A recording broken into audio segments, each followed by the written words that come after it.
What's up, folks? Good morning. It is Tuesday. We have Dr. Chapa in studio. I'm so excited. We were learning a little bit about I think he said like some kind of flush, not a toilet flush. It's like unless your body's considered the toilet, but I am excited. Your intestines it's Tuesday. are considered the toilet, I think. So we're going to be having some fun. We dropped a new video this morning. We did. We dropped a giveaway for Fob on Me Bistro and Grill. So if you haven't seen our featured video on our page, go watch it. Go check out KHEA Radio. You have to watch the video for the instructions. We're not telling you what it is, but if you've been following KHEA Radio, you probably know for what it is. And then we also had another video that came out yesterday, 3 o'clock. It was Shine on the Mark, Gulfway Plaza. Yes, so go check out that video as well. If you're a business owner, if you're looking for a place to have your business, Gulfway Plaza, located in Lamarck. It's right here, a Kurt's throw away from our radio station, close. Just down the road. It's awesome. It's pretty close. It's 90% full. It's 90% rented, and I feel like that's really good. So there's a couple spots. There's some people moving around, and I know that they're waiting for some new tenants to go in. But there's some really cool things that are coming up in the future, so make sure that you pay attention to KHEA because we're going to be broadcasting those events out, and there's exciting things happening right here in Lamarck, so we're excited to be a part of it. It is right down the street, literally on the other side of the street, and it's a lot of fun just to be able to shoot those Shine on Lamarck. So shout out to the city of Lamarck. Thank you, Colleen. Thank you, Mayor Bobby Hawking, and everybody else over there for doing that with us. Yeah, so we have a packed show today. We're going to be talking to Dr. Aaron Chapa of Just Live Well Living Clinic. It's at Just Live Well on Facebook. If you don't say that right, say it like every other word and then throw in a couple of the Just Live Well on Facebook, Living Well Clinical Nutrition, located in League City. And then we're also going to be talking to the City of Baytown Parks Department about an upcoming event where they are trying to look for taco trucks to do $1 tacos for Cinco de Mayo. So we're going to be talking to them later on in the show. Cinco de Mayo. Your Spanish is so great. Cinco de Mayo? That's what you just said. That's what it is, isn't it? Cinco de Mayo. Cinco de Mayo. Cinco de Mayo. You've got to say it with... I didn't say Cinco de Mayo or, something like that. That would have been questionable. Might as well have had. So, yeah, Dr. Chapa's website's justlivewell.com. It's the Living Well Clinical Nutrition Center located in historic League City right off of 518. We got him in studio every Tuesday. He's here. He has his phone in hand. He's getting our stream out there. That's actually an echo from it. So it's working, and we're excited to be able to have him in every Tuesday to answer your questions. So if you have any questions that have to do with your health, Curt already asked one this morning, right before the show started. He was like, hey, I'm having some issues with my pinky. I need a stent. I need a brace. I need a cast for my pinky. What can I do? I think I hyperextended it. I don't think I broke it, but it hurts. What were y'all doing? Like finger wrestling? Is that what it was? Maybe him and his girlfriend. I don't know. What did you do? Because yesterday, whenever I left you, your pinky was fine, and now all of a sudden, I think setting up all of the equipment yesterday for us to do some filming later this afternoon really messed with my pinky. Man, that stinks. Hey, good morning, Sherry. What's up? Hopefully you're doing very well. Good morning, Peggy, Russ, Colleen, Natasha, Tiffany, Mrs. Chapa. Good morning, Ashley. Everybody, go ahead and ask some questions. If you have anything in your body going on, whether that's health, even spiritual, I don't know, just let us know, and we'll see if we can get some questions answered. And let us know. That's awesome.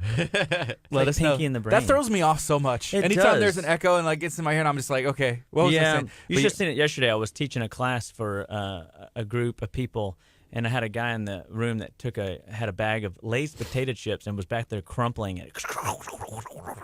And I'm thinking, how over the years I've had to get really good at just being able to, look past, those annoyances in the room and just keep talking. Yeah. And as if it didn't bother you. But because the reality is when you're speaking to a crowd of people, like you just have to kind of keep composure and keep rocking forward with your message. And so, but that's what that echo was. That's me trying to get set up on the radio here, and I'm like anti-tech savvy here. So yeah. Ethan is not here today. He's been moved to Monday, Wednesday, Friday, and I'm really going to miss him on these days because usually we had to talk him into taking all the supplements. Oh, yeah. Man, we're going to have to do all of them now. Well, here's what we're going to do. We just have to see if Dr. Chapa will leave like extras. Be like, can you leave 2 for Ethan? He really, really wants to try this. He'll be back tomorrow. So we're going to be doing something later here in a few minutes, Dr. Chapa, right? About Well, you need to do it now sooner rather than later. This is a What's it called? niacin a product. It's a vitamin B3, and so he was complaining this morning of his finger hurting, and so I was looking in my little pantry, and an indirect effect of the way this could be beneficial to people that have joint inflammation is that niacin increases blood vascularity to what we call the microvasculature in the system. So all your capillary beds will get a flush or a rush of increased blood flow, and it will cause those little microvascular areas to dilate, and you will feel if you will, a heat wave come over your body over the course of 30 to 45 minutes. It doesn't last long, wave. but it could be like your ears will get red. It could be your cheeks will get all red and rosy, and your nose might turn red. It might be just kind of fun. You'll feel hot and tingly all throughout your body. And they use niacin B3 for any type of cholesterol challenge, reducing heart risk in patients that are heart risk patients. This is a useful tool in reducing cholesterol and triglycerides in the body, in addition, obviously, to food. I have a question, and this is Go ahead, actually the take 3 same of one them that right now. Amber is asking. And then 3, and then throw it back, and I'll do 3 with you. How will the B3 interact with her chemical-filled energy drinks? Hey, speaking of chemical-filled, I feel like y'all all might as well be drinking energy drinks with like the Deer Park chemical just burning in the air. We're all breathing it in anyway. So, hey, cheers. I mean, you know what? I mean, when you put it that way, you have such a great sales pitch. I mean, the truth is, I wish I had a bang this morning. might as well. Like we're sitting there, we're having a fish fry at my in-laws on Sunday, Yeah. and the chemical plants we have are literally right by. What is that, like East Boulevard, right? Mm-hmm. And so I'm going out taking pictures and photos, and I Snapchatted one out to a friend of mine in North Carolina or is actually in Tennessee, and said, "Dude, look what you're missing," because he left Texas just to get away from the plants, and he loves the countryside. And he goes, "Man, you got to get out of that area. That's just terrible." Well, we are apparently under like lockdown shelter mode. And they're like, yeah, another berm just went off, and if it keeps going, something else is going to explode. And it's like, really, that's just exciting. So great. Well, I said, honey, we probably ought to think about leaving and going ahead and home. And then my mother-in-law goes, well, you do know that if one goes, like, we're all done. It's just going to be a chain reaction. I'm like, come on, don't talk like that. We got 10 seconds now, and then we'll go on the FM as Do well. I just chew these? Y'all ready? Gosh, no. Hey, we got 5 seconds. Swallow? Is everybody ready? Good morning. You're listening to KHEA Radio 99.5 FM. This is Kickstart. I'm Gardy. And I'm Curt. It is Tuesday. That means we got Dr. Chapa in studio. Curt, you just took some kind of supplement. I think it's a B3. It's called niacin. It's niacin. It's time release. So I guess it's just going to give you little shots throughout the day. No, well, it's really over the next hours when we'll notice the change. So I've taken it enough times in the past where I've been able to feel it inside of about 15 minutes. But what he'll feel a rush of blood flow through the microvasculature of his capillary beds, and he'll feel warm and tingly all over. His armpits will get sweaty, his cheeks will get red, his nose will get red. That's his how we ears will walked get in red. this morning, though. Oh, well, he's got red on. I thought it would just match. That's true. Wow. You walked in a little itchy. Your nose was already red. Your ears were actually normal, but your shirt was very red. And, you and Dr. Chapa came in with the exact same color on, and now you're going to be itchy here in a bit, I suppose. I even have red shoes to, I'm already to support itchy. you, dude. Woo. Were you already itchy? No. I'm feeling, like, good so far. But you said it takes about 45 minutes? Yes. Okay, somebody set a timer. I'll set my timer. Hey, Siri, set a timer for 45 minutes. Everybody out there. Will she really do it? Well, she didn't hear me, but She never She listens will. to me. And then but then she turns around and listens to conversations I don't invite her into. I mean, does that ever happen? Hey, Curt, what's going on with your pinky? You woke up with it kind of messed up. Yeah, so this morning, well, I didn't wake up with it. It was hurting yesterday. Okay. About afternoon or so. It felt very hyperextended. You know that feeling you get when you overextend a ligament or a joint? That's what it felt like. And so this morning it woke up and it was still hurting. I said, man, I need to check with Dr. Chapa, see if Dr. Chop's got a stint or or something. And no one responded to me except for an LOL from Gardy. And I You're was welcome. Like, You're really? welcome for the response. At least I responded. I was making Brussels sprouts, broccoli, and bacon for breakfast with a side of brisket and a salad. And so my hands were, I was busy. Oh, okay, okay. busy. He was busy. I mean, and so I saw your response, and I brought you ligament support. I just rubbed your finger. I mean, where else do you go? finger. Your doctor will show up and he'll rub your finger for you when it hurts. And you didn't even make any noises, which I was thankful for. He was like, "Oh." If I'd have pulled it, it would have been a whole nother. It would have been another whole nother conversation. Wow. So how is it feeling? Yeah, how's your finger feeling right now? Tingly? Is that a good thing? Yeah, cold, tingly. That's called enzyme ice. So I use this supplement in the office called Pro Enzyme. It was designed by the head team physician for the Kansas City Chiefs, and the whole goal of Pro Enzyme was to help pro athletes not have to use Tylenol, Advil, painkillers. What's the big one? Excedrin. Motrin or whatever they're throwing down because of the damage it has on the kidneys. It's very well known. Aleve is banned in parts of Canada, if not all of Canada, for over-the-counter use. It's only prescribed as a medicine in times of distress, and because of its negative effects so dramatically on the kidneys, and people are walking around with kidney damage. I had a patient in Florida, who did energy drinks and lots of painkillers for his issues, and had a stage 4 kidney distress that was real serious, and so he went down to Tijuana and got some treatments down there, and so these over-the-counter drugs, even though they're over-the-counter, guys, they are not any toy to play with. They are dangerous, and they are heavily abused. We live in Texas, where everything's bigger in Texas, and we think more is better. That might just be the modern American way, is more is better. But what Evan Mladenoff, the head team physician for the Kansas City Chiefs, decided to do was to create a product that wouldn't damage or destroy the kidneys, but also assist the body in recovery and down-regulating inflammatory processes. So it's a plant enzyme product, and it has different herbs in it that turn off your pain receptors, and it is an amazing tool when you've got headaches, when you've got pain in your body, and this is a product that we have been using for more than 13 years.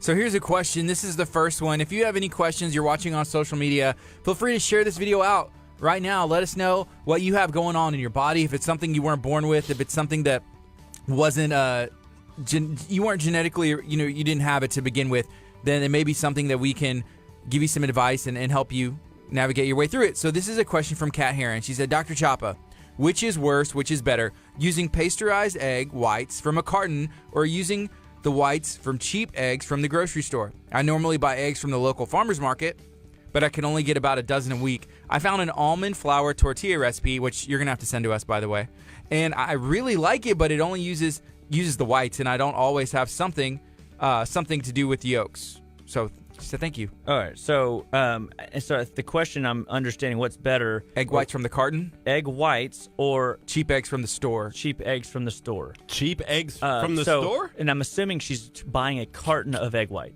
Is that what? Yeah, like a carton. So whenever you break the egg out of its shell, it starts to rancidify. Just like when people take excessive amounts of synthetic vitamins, we create deficiencies in other departments, and or we are taking in a very rancid substance that can create inflammation in our body.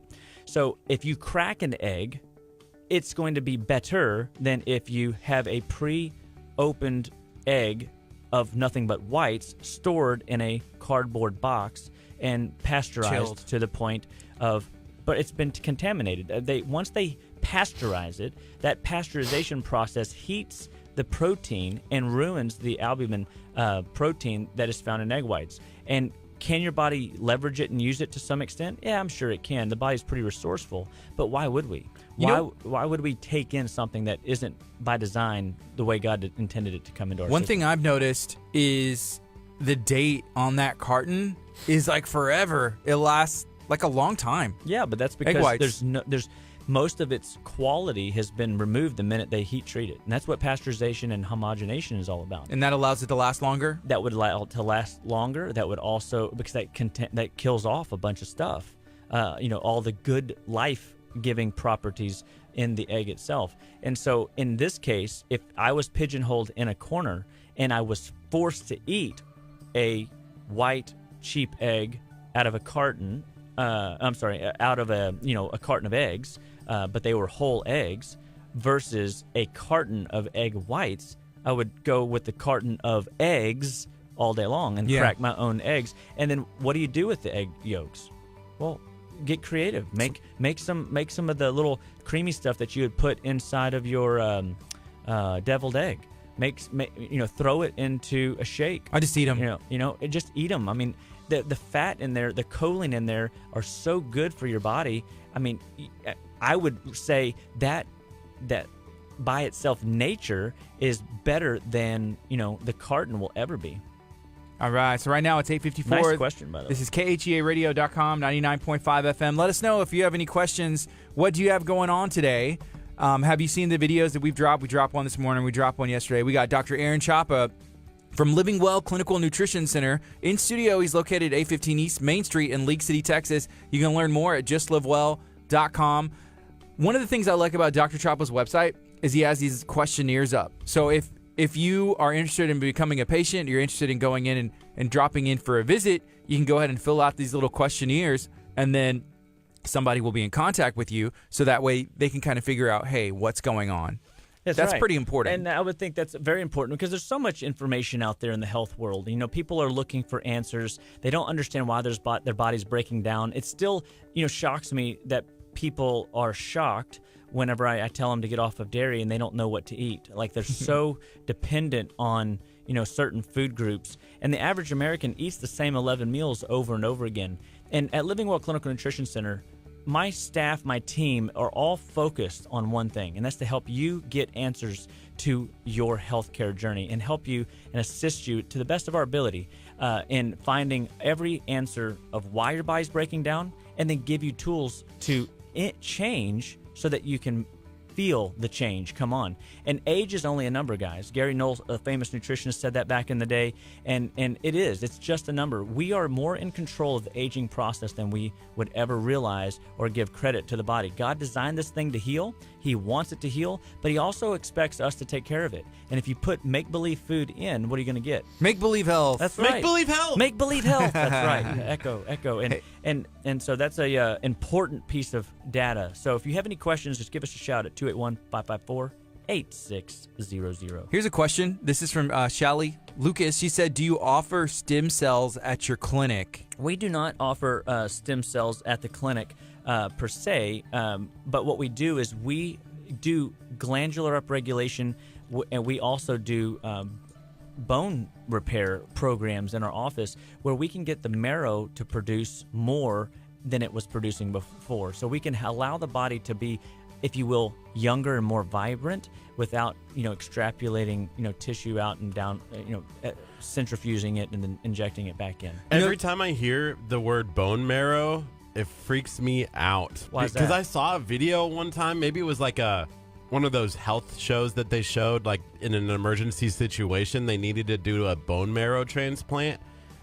And so they, it was violent. Well, that is violent. That's like one of my close friends. I'm trying to get him to come on the show with me, but he sees patients this on Tuesday morning, so I'm trying to schedule something in the next month, because his son was born with a condition where he doesn't have an immune system, and so they actually were enrolled in a program with some state-of-the-art clinics up in the northeast part of the country, where they actually did in vitro, stem cell therapy, trying to build the immune system in the womb. And unfortunately, it didn't take, but it was a really neat science experiment.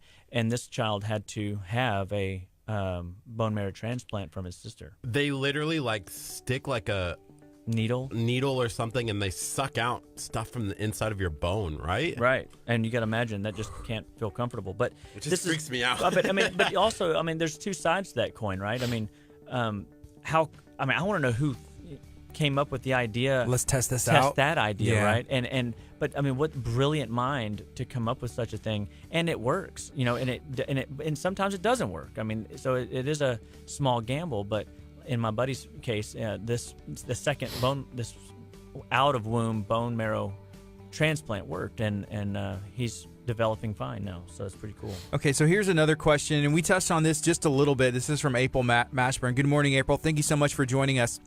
She said, how are the chemicals in the air going to affect us all from the fire? Is it going to affect us at all? And they're talking about the fire in Deer Park. That's Yeah, correct. there's a bunch. So I was talking to a gentleman on Sunday. He used to work in some of the refineries, and he was mentioning the things that's burning, like the chemical. And he said it's like a really it's an irritant. That's right. And it's pretty itchy. So how that being burned and putting into the air, what does that do? So it's just another chemical that we have to deal with. So I don't think we'll actually see the exact effect that it'll take, because it'll take everybody's bodies, a month or so to figure out what is it, because it's an airborne chemical, and then we'll start seeing how it affects us. People have headaches or migraines. People are already, talking about, they go outside and they can smell it in the air, wanting to wear masks and stuff I've like seen that. people posting like, "Hey, my kids are having allergies or asthma attacks, and they haven't had it in a long time." That's right. And so there are immunosuppressed patients that will have more of an effect from these chemicals being released into the air, and it's just another burden that the body's carrying. And every week we talk about some level of bioaccumulated toxins. Over the course of our lives, we're accumulating toxins, and what the body does is the body should be able to handle most of it, except when we are inundated with heavy doses of processed food. Our stress levels are so high that we are not able to heal and repair effectively. And then you've got the pollutants now in the air just compounding the issue. So the body a lot of times needs help. And that's where Living Well comes in. This is what we are all about at my office. I've been doing this for almost 14 years now.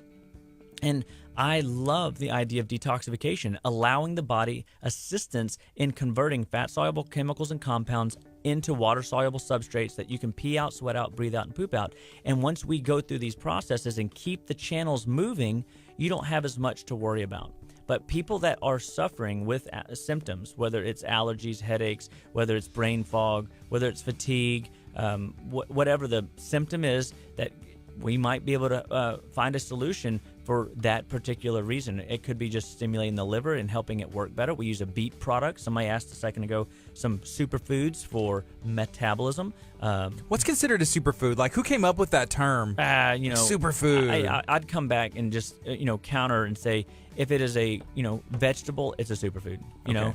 Berries could be in the classification of antioxidant superfoods. A superfood is anything that doesn't have a label most of the time. Actually, like real food is what it should be called. Ding, just ding, ding, food. ding. Gardy's got it this morning. He's on target. And so your superfoods. But to answer this question, like, okay, well, what would be your top three? And my top three would be beets. That's great for the liver. Artichokes, great for the liver. And asparagus, great for the kidneys. And flushing and keeping channels moving and keeping emulsification or thinning happening so nothing gets stagnant. It's just like having dirty oil in your car. If you have an engine that is set up over the course of months or even, heaven forbid, years, and then you go out there and start cranking on that thing, is it going to start? Probably not. No. You got to empty the gas tank, you got to clean the carburetor, you got to change the oil, you got to go through the process of putting fresh, good stuff in so that engine can be lubricated in an effective way. So then I come in with things like cod liver oil, calamari oil, great for the heart, great for the nervous system, great for skin, hair, nails. And then I come in behind that if a person's really got a high level of stress in their life, and I'll come in with lubricants to support precursor hormones. Black currant seed oil, for example, as a gamma-linoleic acid product that helps the adrenal glands fire and function better. And so now our adrenal glands can produce healthy stress hormones so that you can deal with the stress monster that is attacking you. And then we build stress programs around herbs and minerals in order to calm the nervous system down and shift you back into what we call a parasympathetic state. A parasympathetic state is where your body can rest and digest and heal and recover. So one of the things that I wanted to ask you is, with the stuff that's going on, are people who eat right, do right, and everything else, are they going to be affected Or they have or less? Are they going to be better because of this? Do they have like a head start? First of all, it's 9:03 a.m. This is KHEA Radio, 99.5 FM. We're talking about being healthy, being well, and right now the topic of the deer park and the chemicals in the air. We're burning off up right now. chemicals, and I don't know if any of my listeners are out there are big chemtrail followers or anything like that, or believe in stuff like that. But it's just interesting. I have a picture on my phone of the big smoke cloud just drifting. Again, I was less than a mile from it, just watching this burn, sitting on the backyard, watching my kids swing on the swing, thinking to myself, all these years of eating veggies, ate all this lettuce and kale. Yeah, that's right. For this? Yeah, it's like, and then he's breathing it in. And so the reality is then I look into the smoke and I see an airplane dropping chemtrails through it. Yeah. And I'm thinking to myself, really? It's just, if the smoke wasn't bad enough, now we got chemtrails to deal with. And so, but the reality is this: we all are dealing with the same stuff. We win as a team, guys, and guess what? We lose as a team. And so we all have to deal with this. So how do you set yourself apart? Well, you take action. You make sure that you're drinking more water than throughout the day. You're not just focusing on colored beverages or energy drinks or coffee or teas or sodas or whatever you're reaching for. Go to water. Put some infused fruit in it to give it a little extra flavor. Put some essential oils in it, like lemon and citrus and peppermint, to create lymphatic movement. You want to take essential oils right now. If you're a big essential oil lover, take lemon and orange bliss and rub it all over your liver and rub it in your lymphatic system and create movement. And do go for I would say go for a walk still. I mean, you're going to jostle those lymphatic system and create movement so that things don't get stuck. Only the people that suffer are the people that are stagnant. Stagnation physically and stagnation biochemically lead to disease processes and symptom patterns we don't like. So whenever the deer, like the fire, the smoke is gone, would you recommend detoxing? Is that going to be important for people? Like, hey, should we absolutely detox, or should we even be detoxing during this? Absolutely. Like this morning, I started taking some SB Cleanse product, which is basically cruciferous vegetables and juniper berries and different things to help that phase 1, phase 2 liver detox process. And I'm loading up on minerals. Without minerals, guys, your basics, calcium, magnesium, iodine, zinc, without these key minerals to leverage in our day-to-day activity, it's like having the best tools but never plugging them in. They're useless.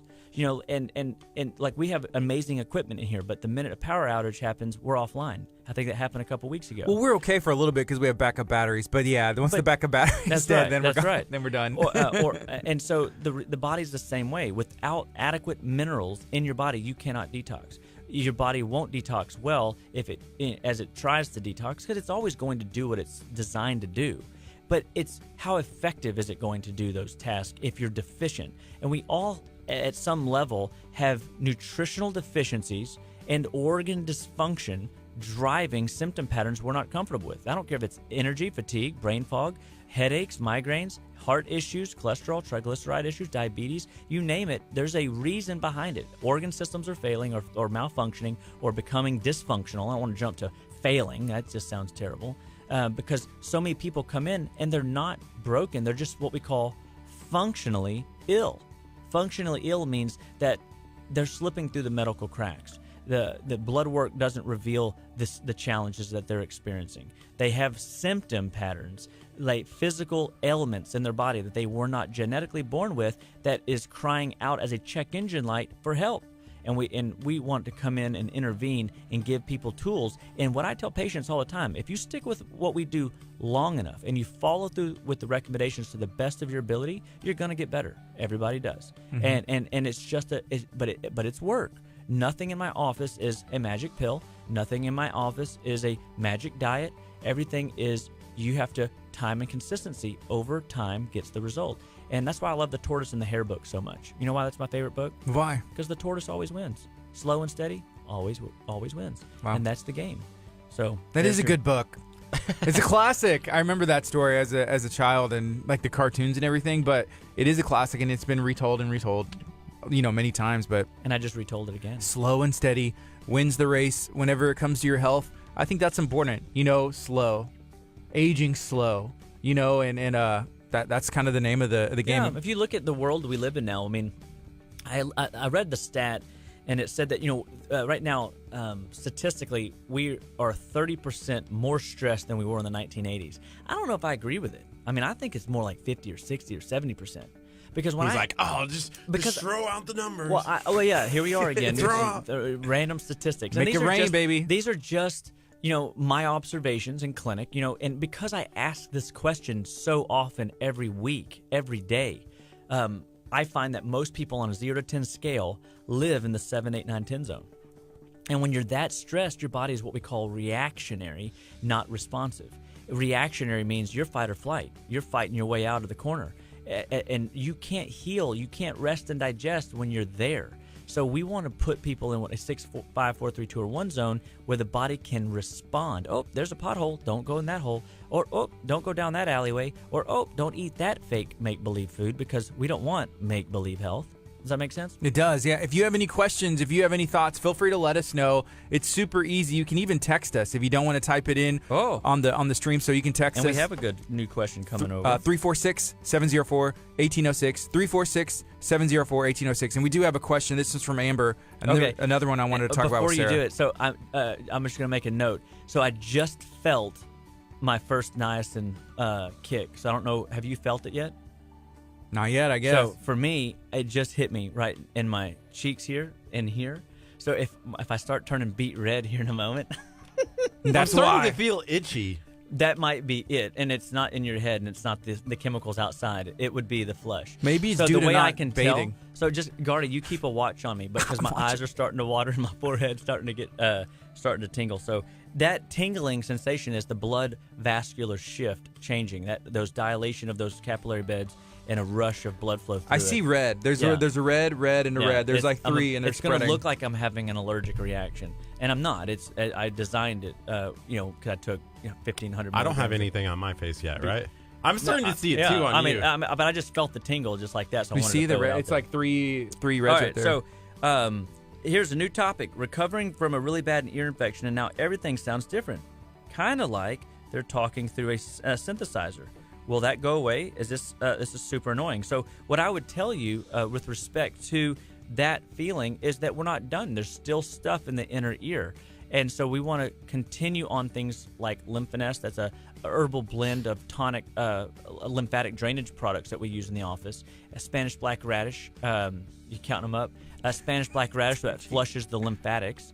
And then we look at also the continue the immune support, the Thymex and the Congoplex, and keep that immune system strong, and go ahead and add in some AF beta food to purge trash through the liver so that your system will operate more effectively downstream, and the lymph has a place to dump its toxins. Hey, so beta food, that sounds like it's for fish. I know, everybody What's going on with that? It's basically a high-potency beet product. And so at this point, you can see. I'm going to zoom in on your face. I'm live on Instagram as well, so there's some awesome. like dots all over your face. Well, it feels like fires bursting out of my sinuses right now. And right now, Absolutely you don't amazing. feel that well, but is it going to make you feel better? I mean, does it feel good? I love it. Do I seem offbeat? Is this coming for me? Your eyes are turning red too, Dr. Chapa. This is the game. No. I don't want this to happen to me now. It'll be 15 minutes. It's nothing. It's easy.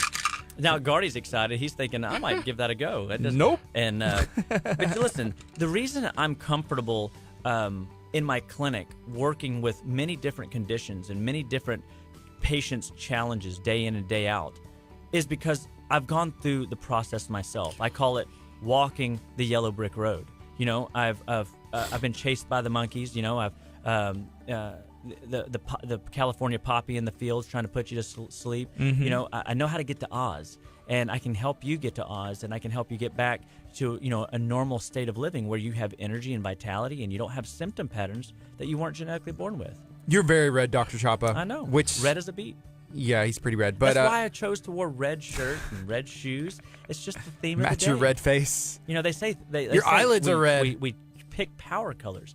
You remember in Willy Wonka where the little girl eats the blueberry product? Oh, yeah. And she turns into a big blueberry? Mm-hmm. That's you with red. You're turning into a beet.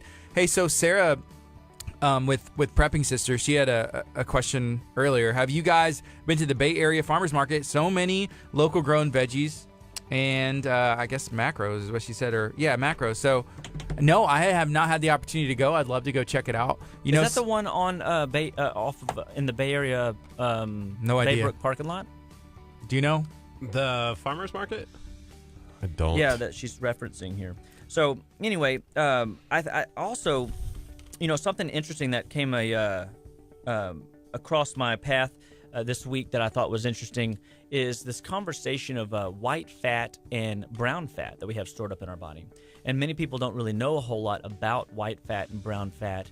And so I thought I'd talk a little bit about it. White fat is basically the gasoline in the engine. And as we eat, more and more processed foods, we find that people are just storing up white fat. And that's why people are overweight and having a hard time losing weight. And we've got to get the body to start developing brown fat. Children, have you ever watched? They can pretty much eat anything they want, and they have no they just can. They don't have any change in their energy. They don't have any change in mood or behavior. They're just playful and they just keep on trucking, right? And they never seem to gain a pound. But that's because they have a significant percentage higher of brown fat in the body compared to white fat. And so one way that you can help your body as you get older develop more brown fat is to do 3 things. And the first one is intermittent fasting. We've talked about that a little bit here on the show. It's a very powerful tool. Somewhere between 10 and 12 hours is when you start noticing that shift. So if you go 10 and 12 hour windows at least as a minimum, and then eat on the off set of hours, is whenever you can maximize or help the body metabolize into better brown fat percentage numbers. The second thing you can do is cold showers or cold ice baths or cryotherapy, and leveraging cold therapies in order to do brown fat stimulation as well. And then the last thing you can do is we use a product in our office called Turmeric Forte, which is turmeric and fenugreek mixed together, which is 45% stronger than just turmeric alone and or turmeric and black pepper alone. And so there are a lot of people that say you got to mix turmeric with black pepper to get the absorption rate, and it's really fenugreek is a better delivery mechanism. And it's extraordinarily powerful anti-inflammatory, a blood cleanser, and a metabolism booster. And so these are why we want to leverage these, in our day-to-day living experiences.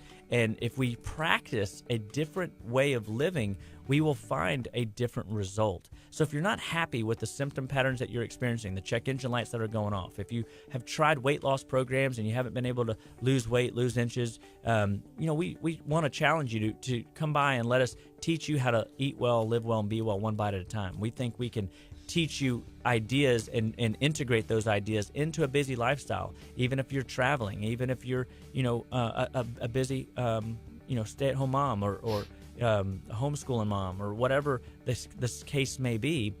We have an answer for all of you guys, and we know that if you stick with it long enough and you follow through the recommendations to the best of your ability, your body will heal. Mm-hmm. Your face is really red. But right now it's 9:17. This is KHEARadio.com. Kurt, are you feeling okay? I'm feeling fine. That's good. Nothing's happened yet, right? No, you look normal. Like I said, some people it could take up to an hour for it to kick in. So it'd be interesting to see how you do with it. So this is where I was trying to go with this earlier when I was talking about Sarah with the farmers market, and she did confirm she's talking about over there by the mall area. But Sarah, we met her one night. Well, not maybe her, but the owner or the founder of that at my Ultimate Detox Experience evening. Mm-hmm. Ashley got her to come over and hang out with us. Yeah, that's Sarah. That's her. Oh, hey, Sarah. Okay.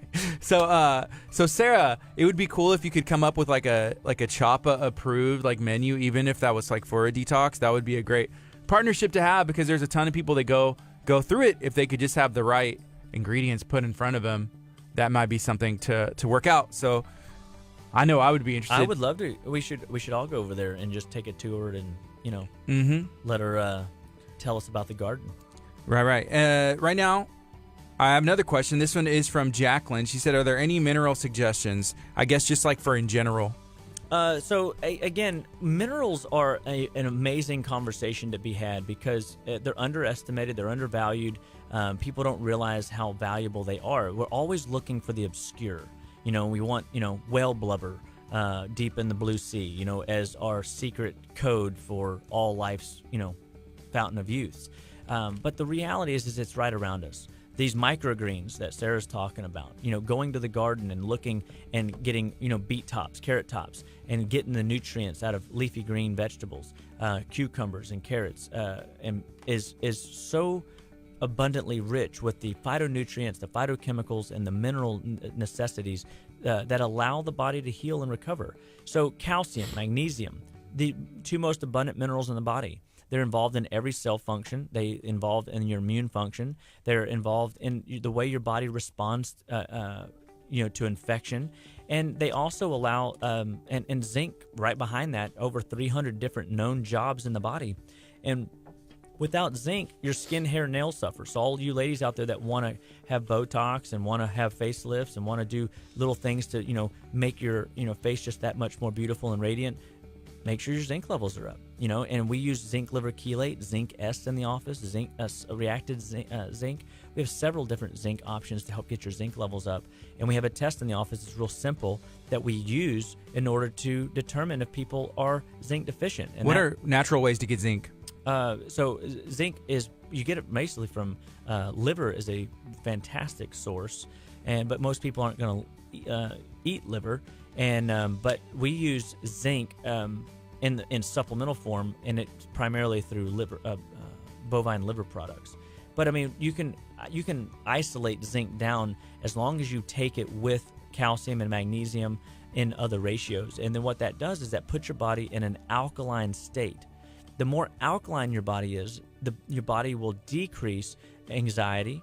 It'll decrease intensity, like where your body is overreactive. And it'll allow your body to be in what we call a rest and healing regenerative state, as opposed to a, stressed out, can't sleep, can't perform well, mental clarity challenges, lose numbers, names, words, lose our thoughts and our train of thought. Mm-hmm. So Jody Banks, she has a question. She said, Dr. Chapa, do y'all recommend any specific cosmetic brands considering most are full of chemicals? So the Sapphito Pro is a product brand that we've used in the past. And then we had Stephanie on here one day. I'll see if I can pull it back up for you. That app? No, it was there was another thing she had recommended a couple for you, and I'll see if I can have that before our show is done. Yeah, there was a pretty cool app that one of your friends came in whenever you couldn't make it, and she recommended it, and I can't remember the name of that app, but it was really neat because you could just search products, and it would give it on a grading scale how good, like natural it was for you. Yeah, I'll see if I can find it and post it to you guys. So Silk Naturals is a good one. It's a pure mineral makeup. Mineral Fusion is another one, and that one's going to be like a online or Whole Foods type, program, but very clean. And then Eminence Organics, and these are from Stephanie, who was on the show that one morning with you guys, and so hopefully that'll help. And I'll see if I can forward this over to one of you guys, and y'all can post it up there for me. Is that good? Sure. Yeah, sounds good. And but at the end of the day, guys, it's to her point, is you shouldn't put anything on your skin that you couldn't technically eat. And so the whole industry of cosmetics, they allow in the cosmetic line right now like over 75 banned products that are banned everywhere else in the world, but we allow them in our makeup lines here. So understand that just like your body, the food you put in is important. What you put on your skin is also an important factor in conversation to be had. And so we just encourage people to, take inventory, take note, because what can you control? You can control the amount of fluids you put in your body. You can control the type of fluids you put in your body. We should all be striving for 32 ounces of water per 50 pounds of body weight. That's going to be equivalent for a 8-year-old kid or a sumo wrestler, right? So, because you can't just say everybody needs 8 ounces or 8 glasses a day. Now, the math works that it would probably, work itself out. But how do you prepare a kid for how much water they need? Because a child doesn't need as much as I need or you guys need. Or if you're a workout buff, you're going to need more fluid, so you have to account for that. You can control the food intake and the processed food intake you put in your body. You can put less in. What's so funny? I'm laughing because Curt keeps sniffing in the mic, and I don't know. It's just like it's surround sound over here. If you had the headphones on, you'd be hearing this love. But like, I don't know. I don't know if it's. I know I've asked you before. I'm like, is this allergies? Is this part of the niacin? What's going on? You see the hands? You look like you're breaking out in hives over there. Isn't that awesome? That is. It's just a niacin flush, so it's not. It's painless and it's just a neat, weird feeling. You look like you're in a lot of pain. You do look. You know what the funniest thing is what maybe if I even a little the, irritable. What if I pulled the? Do I seem irritable? No. Oh, totally not. What if I pulled the greatest prank where I pretended that I took the pills, and now you look like this, and then I'm not gonna look like this? Oh, well, but that's okay. But remember, I've already done it 100 times, so it's just another day in paradise. You look like you need a nap. Well, I probably do need a nap. A nap and a snack. I mean, who needs some milk? I mean, y'all shall not. Hope y'all not referencing that YouTube video. Need some milk.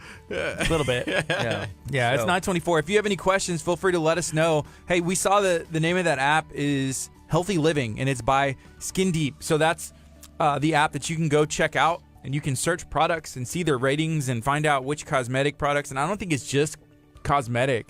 It's other stuff too. You can see what the ratings are. So I remember looking, the ones that I use, I said, hey, well, I use Kiehl's products for the most part. And she looked them up and said, hey, these aren't that bad, you know.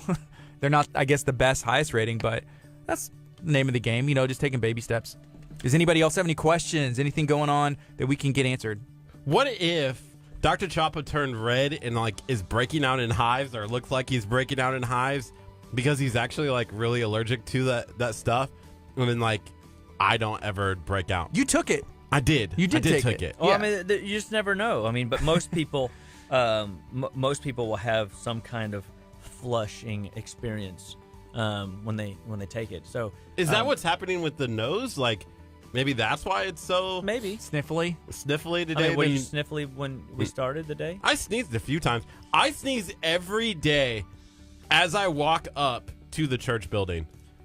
Like So it's you're allergic to the church? That's what he or- says. I mean, that's what I'm hearing. No. So the reality. So some people have periodic moments throughout the day where they have sneezing attacks.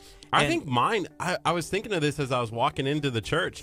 You know, there's those flower beds right there as you walk up that row.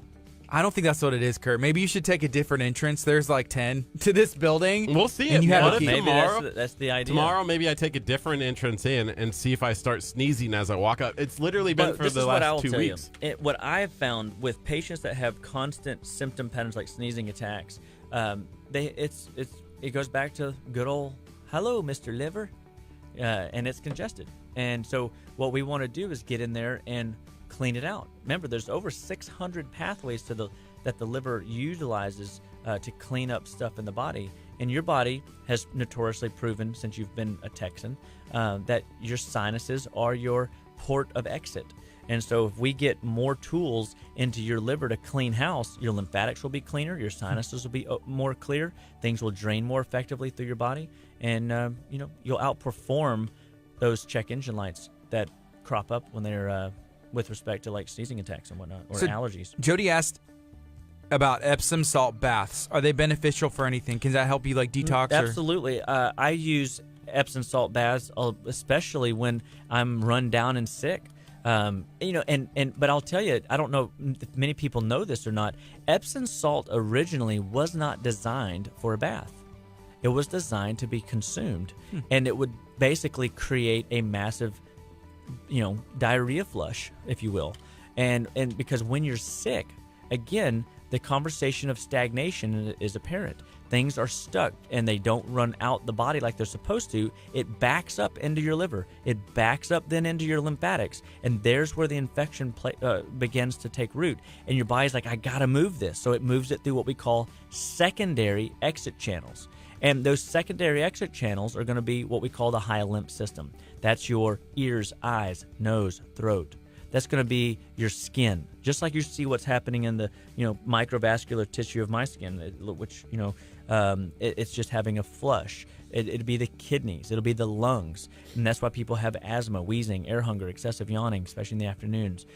These are your body utilizing other pathways to get stuff to move through. So an Epsom salt bath is a great way to heat up the body and dilate the pores and to allow your body to absorb some minerals, but also to detox off fevers or, help your body with infection or clearing, boosting your immune system. So absolutely a great benefit. We also use, we have a Medi-Soak. It's a Epsom salt on steroids. It's got herbs and whatnot mixed with it. And we also have a volcanic clay that we use to do clay baths, mud packs over the liver, mud packs over vaccine sites, or mud packs over kidneys in order to help the body detox more effectively, kind of like castor oil packs. So you were talking about the liver and even sinuses earlier, right? And so then another question came up and said, what are the best things to do to take care of the liver? How do we do that?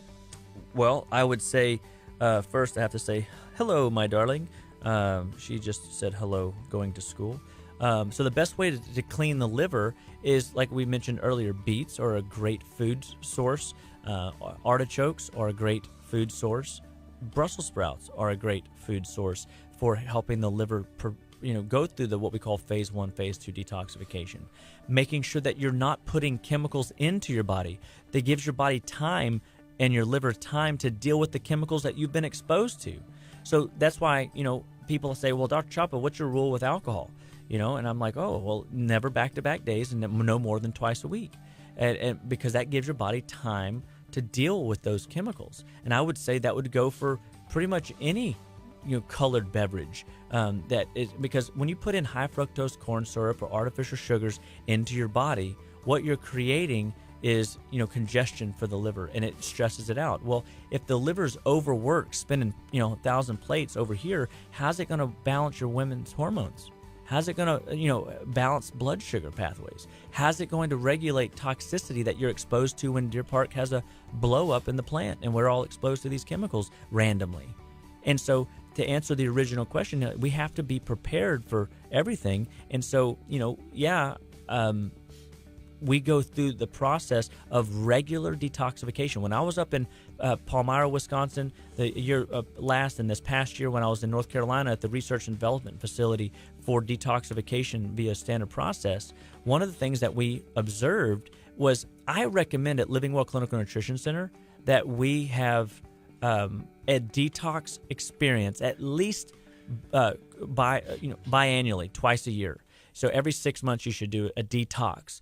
And so I have about 5 different detoxes. So I have a 21-day detox, I have a 14-day detox, a 10-day detox, and a 7-day detox. And I built these detoxes in order to create the very shift that people need to support the body's necessary pathways to eliminate chemicals, metals, toxic buildup from bioaccumulated stress, something that we're all exposed to. And so we use these programs regularly, and I think we really need to be doing it every quarter. And that's something that I observed, when I was at this last research plan. I just kind of came away thinking, wow, we're so inundated with chemicals and metals and processed food and energy drinks and the stuff that we put in our system regularly. We really need to be detoxing every quarter at some level. So here's a question. It's about activated charcoal. What is it? What does it do? I actually just bought a toothbrush and the bristles are made out of activated charcoal. Then Vanessa said she just did some mouthwash with some activated charcoal. She's going to see how it turns out and what happens. What are your thoughts? So activated charcoal and bentonite clay are what we call adsorbents. They're not absorbents like a paper towel. They're more like an adsorbent, where in the olden days when a well was contaminated, instead of burying the well, they would drop activated charcoal or bentonite clay down into the well, and it would draw unto itself the chemical debris and waste, and then somebody would pail water to pull up that funk and filth, and that would allow that well to be spared so people continue drinking it. So in the body, it never technically goes into your body. It's just in the tube. It's in your intestinal tract. And so it's like a gigantuan vacuum. It sucks 10,000 times its weight, trash out of the bowel system. And it will act as a remedy and a test. So we use a program. It's a 4-day cleansing experience called the Intestinal Cleanse Number 2 protocol.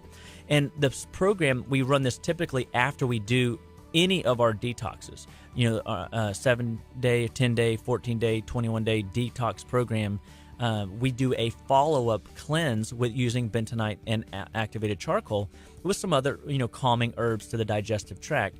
And we basically are using it like a final sediment, remover. So any excess debris that wasn't excreted out or was excreted out but was still kind of stuck in the bowel, we use the bentonite clay and the activated charcoal to draw out into itself so that it can be excreted via the intestinal tract. So with my toothbrush and with the mouthwash, is this supposed to help whiten your teeth at all or something? Because I know we're not swallowing that, so it wouldn't just be in the tract, right? No, so when you use it in the mouth, your intentionally is to draw the chemicals out of the gum tissue. Okay. Many people have metals and chemicals in the crowns and fillings and dental implants that they have in their teeth. And when you have these foreign metals and chemicals in your teeth, when you use bentonite clay, you're doing what's essentially an oil pool. You're drawing chemicals and toxins out of your mouth so that you can, spit it out. And that is a value to do at least once a day, if not even twice a day. So, because again, teeth health is equally a part of the health picture journey as any conversation I could have with anybody. Like when I have what I call a weird case come in, a case that they aren't responding to what 95% of the time works on everybody else, it's their teeth. They've got a metal, they got a filling, they got an implant, they got a root canal, they got a bridge, they got something going on in their mouth. And that's why, if you think about it, why do the racehorse people buying horses always look at the teeth? In the slave days, they looked at the teeth. I mean, when you see these pictures, and because the teeth tells a story, and of health. Kurt, how are your teeth? Great. Perfect. Excellent. No cavities. I do have a filling, but no that cavities. Means you don't have a cavity now, but you had a cavity. Yeah. No. My tooth chipped off.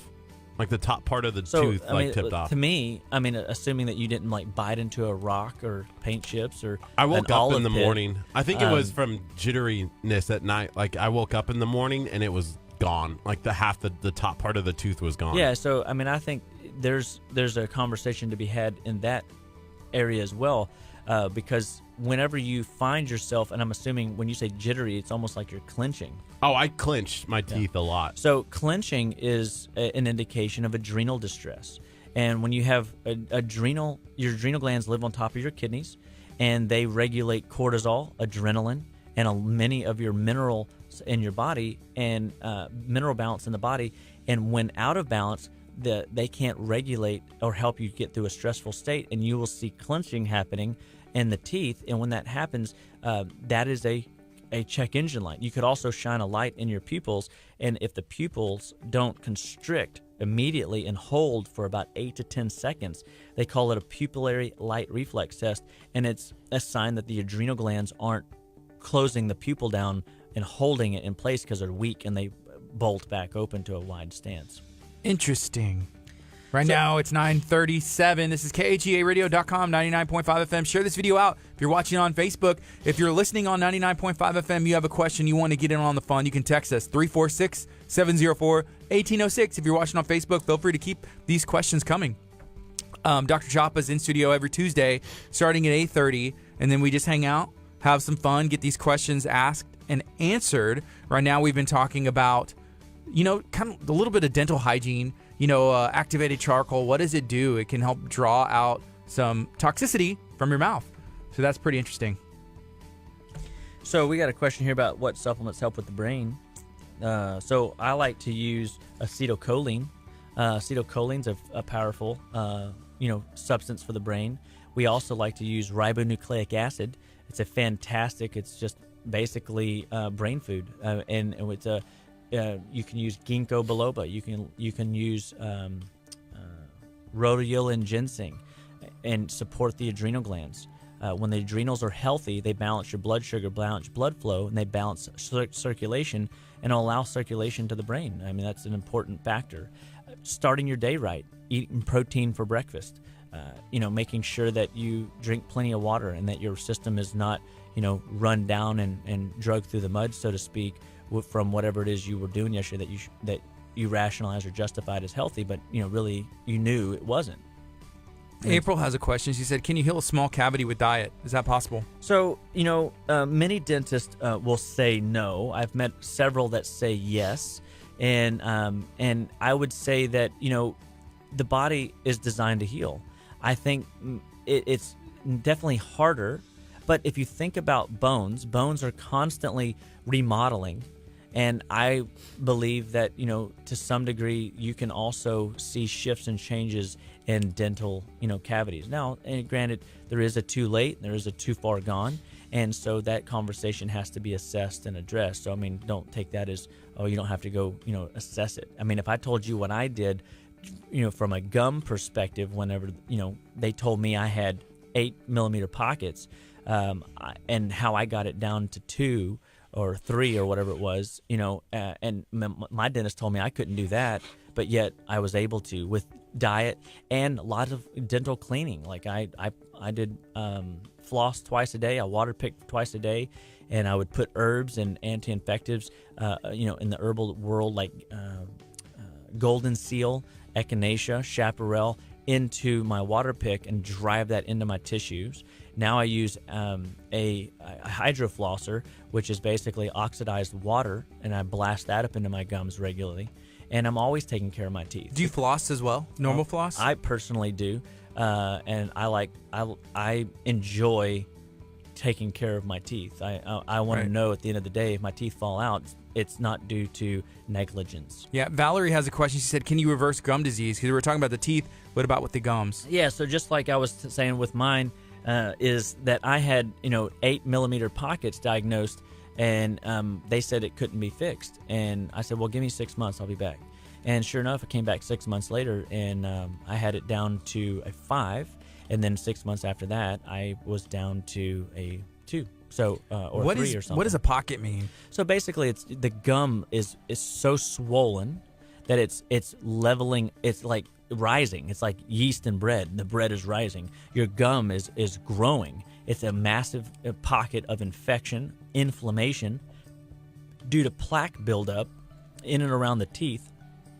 And so I really think that if you're still using a handheld toothbrush, you really need to shift to a Sonicare toothbrush, something that does that frequency, aggressive nature, and brush. You need both.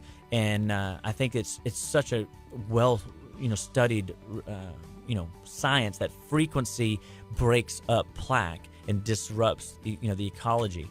And something else that's really fascinating, you can use mouthwashes that have xylitol in it. And xylitol is a 5-carbon sugar molecule, alcohol sugar specifically, as opposed to sucrose, which is 6 carbons, and which is sticky and sticks to the teeth and feeds on, and the bacteria feed on it. Well, xylitol is being a 5-carbon compound, can't not be fed upon by bacteria. Bacteria swallow it, and they struggle with it to the point of their death. And so you can use it as a dental decay fighter. So this is the best comment that I've seen all morning so far. This is from Saul. Go check out Little Saul's Tacos. He said, Dr. Chapa is really 300 years old, living in a 30-year-old body. He is amazing. Is that true, Dr. Chapa? You're like, I'm 10,000 years old. Well, I'm not 10,000. Nobody in the Bible lived over 900. So, but I do want to say, Saul, thank you. I am 300 years old, and some people mistakenly think I'm a wizard, but I am not. I am just an average Joe that lets Jesus lead my life. Is that why when I came over to your house, you said, whatever you do, do not go beyond that door? Is that where your layer is? That's right. With your wizard costume? Yes. You're a wizard, I Choppa. am wizard. I have a wizard. I have a big, stick and everything. So A cauldron. What are you mixing up in there? that's Echinacea. That's none of your business. I can see like some echinacea, some whatever. I don't know. Just Are like these capsules. the like these supplements that you have to take that turn your whole body red? Is because keeps after you young. 300 years old, you have to do things. That's right. At 300 years old, otherwise, I mean, the elements of our society will just melt me into an oblivion. Well, I'm glad that you are still with us today because there's a lot of people. I know they're out there getting help, listening over the FM and listening on Facebook. If you have any other questions, feel free to let us know. We are excited to have Dr. Choppa in every Tuesday. It's one of our favorite days here in the studio. I'm really kind of concerned because it's now been an hour since I've taken that stuff, and I don't feel anything Sometimes yet. your body's slow. Everybody it moves might at a be different slow. rate. It really is. It's a metabolism thing. All of a sudden, our next guest is in here. And you're going to turn red, and they're I'm not be going to like, be what here the to heck help is you through going it. out? Yes. That's going to be the worst. Gardy can call me. It's okay. I'll be like, Dr. We'll work on Choppa, it. Kurt's having a fit. He's on the ground rolling back and forth. What do I do? And he's be like, just let him go. Yes, right. I start oozing out of my mouth. Looking forward to it. I'm looking forward to it very much. Hey, next we're going to be talking about some tacos, right? Yes, On the we're next going to be hour. talking to the city of Baytown about their Cinco de Mayo tacos. Hey, let's talk a little bit more about the chemical stuff that's happening in Deer Park. It's here. There's nothing we can do about it. The firefighters are taking care of it. We can just, I guess, keep them in our prayers and just trust that the officials are going to take care of it. So us as individuals, what should we be doing right now with all that stuff burning out of the air? Thankfully, and I don't know if this matters, but not thankfully, but the smoke is not moving down here south, but it's moving west and covering Houston. So what do we do? It's definitely, covering our friends down in the big city. So the reality is we want to have a high level of amino acids coming into our body. The amino acids allow the body to detox more effectively. And we get amino acids either supplementally. I have a little liquid sublingual amino acid product here that has alanine and arginine and lysine and it's what we call a quick absorb amino acid profile that helps the body again build a defense against things and pathogens that we're exposed to in the elements, so to speak. We want to make sure that we're doing things. I have a products in the office, one called Allerplex and Allercaps that help the body deal with non-infectious allergens. Non-infectious allergens are not pathogens, but non-infectious burdens that we're being exposed to, and it allows the liver to process the allergies from the environment more effectively. So some people go, well, what is an allergy, right? Like, is it? And you can approach allergies through mast cell pathways. You can approach allergies through histaminic pathways. You can also approach allergies through the liver. And again, 80% of the time I walk into a room and I introduce myself and I say, hi, my name is Dr. Aaron Choppa. It's nice to see you, Mrs. Liver. It's great to meet you, Mr. Liver. Oh, hello, little liver. And everybody's got a liver problem. And if we can help you guys tenderize that liver, so to speak, and by doing regular programs to help move trash through that system without it getting stagnant, then it will, and then we make sure that your sewer system, your intestines and colon are moving more freely, then your body will not be congested. And again, congestion is the root of illness. It's the root of you having symptom patterns you weren't genetically born with. It's the root of you not being your best and living your best all the days of your life like God has called us to. And I want people to know that we can live better. We can be better. And my job is to call everybody up to living a better version of you. And I hope that everybody hears my heart and hears my spirit and know beyond a shadow of a doubt, this is the vision God's put in me, and I want to share it with you and your family, and many of even beyond that, I want to find all you fathers out there and men out there that have been told that you've got heart disease in your family and cardiovascular challenges coming your way because mom and dad had it, and I want to help you. I want to save you from an early grave and buying into the lie. And because It can be done, and your body wants to heal no matter what you're suffering with, no matter what you're dealing with, and it will take effort. It will take, work on your part in changing your paradigm, but, be a person that doesn't buy into doing the same thing over and over again and expecting a different result. What do they call that, guys? Crazy insanity. Insanity. Mm-hmm. And it's not a good workout. Yeah, that was an insane workout.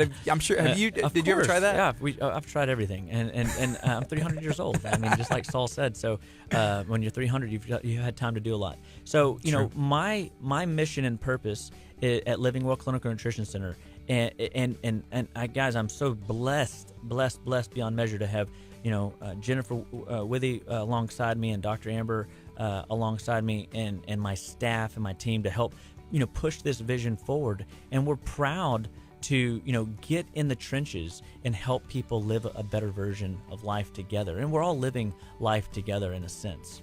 So there's a question from April. She said, is there a way to heal your body from a shellfish allergy that came out of nowhere? It developed this a reaction at 22, and then she put a word, anaphylactic. Yeah, right? So it's anaphylactic, and so at the anaphylactic level, it is possible. But the challenge is you have to be willing to try it again after we do quite a bit of liver repair. Like it's a lot. I've had a lot more success, like with people having issues with liver, onions and garlic allergies. As an anaphylactic one, like I steer clear when the body has developed antibodies and goes anaphylactic. What does that mean? That anaphylactic? Basically, it's life and a death situation. Okay. The throat can close up. I mean, you can have massive shifts in chemistry. That is like where I just had this flush in my body, and I was, even though y'all said I looked, in pain and uncomfortable, it was just very hot. And so now I'm very actually cold. Like my system is like I'm freezing. Is it evening out? Is that what your body's trying to regulate itself? Everything's compensating. It's just like a hard workout.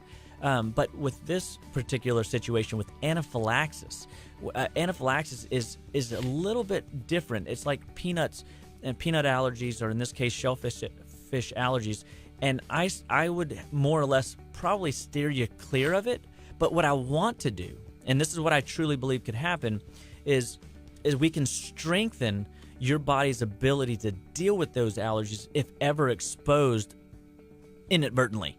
Because maybe somebody cooked, same kitchen, cross-contamination. Some version of my brother actually developed this same allergy when he was in his 20s, and he can't even go into a fish restaurant. He can't even smell it. It's tough. And yeah, it's so good. It's so good. And I'm like, yeah, it sucks to be you. And but at the end of the day, I think that there are things that we can do.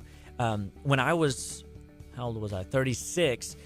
I developed, and y'all are all gonna laugh at me, a mango peel allergy.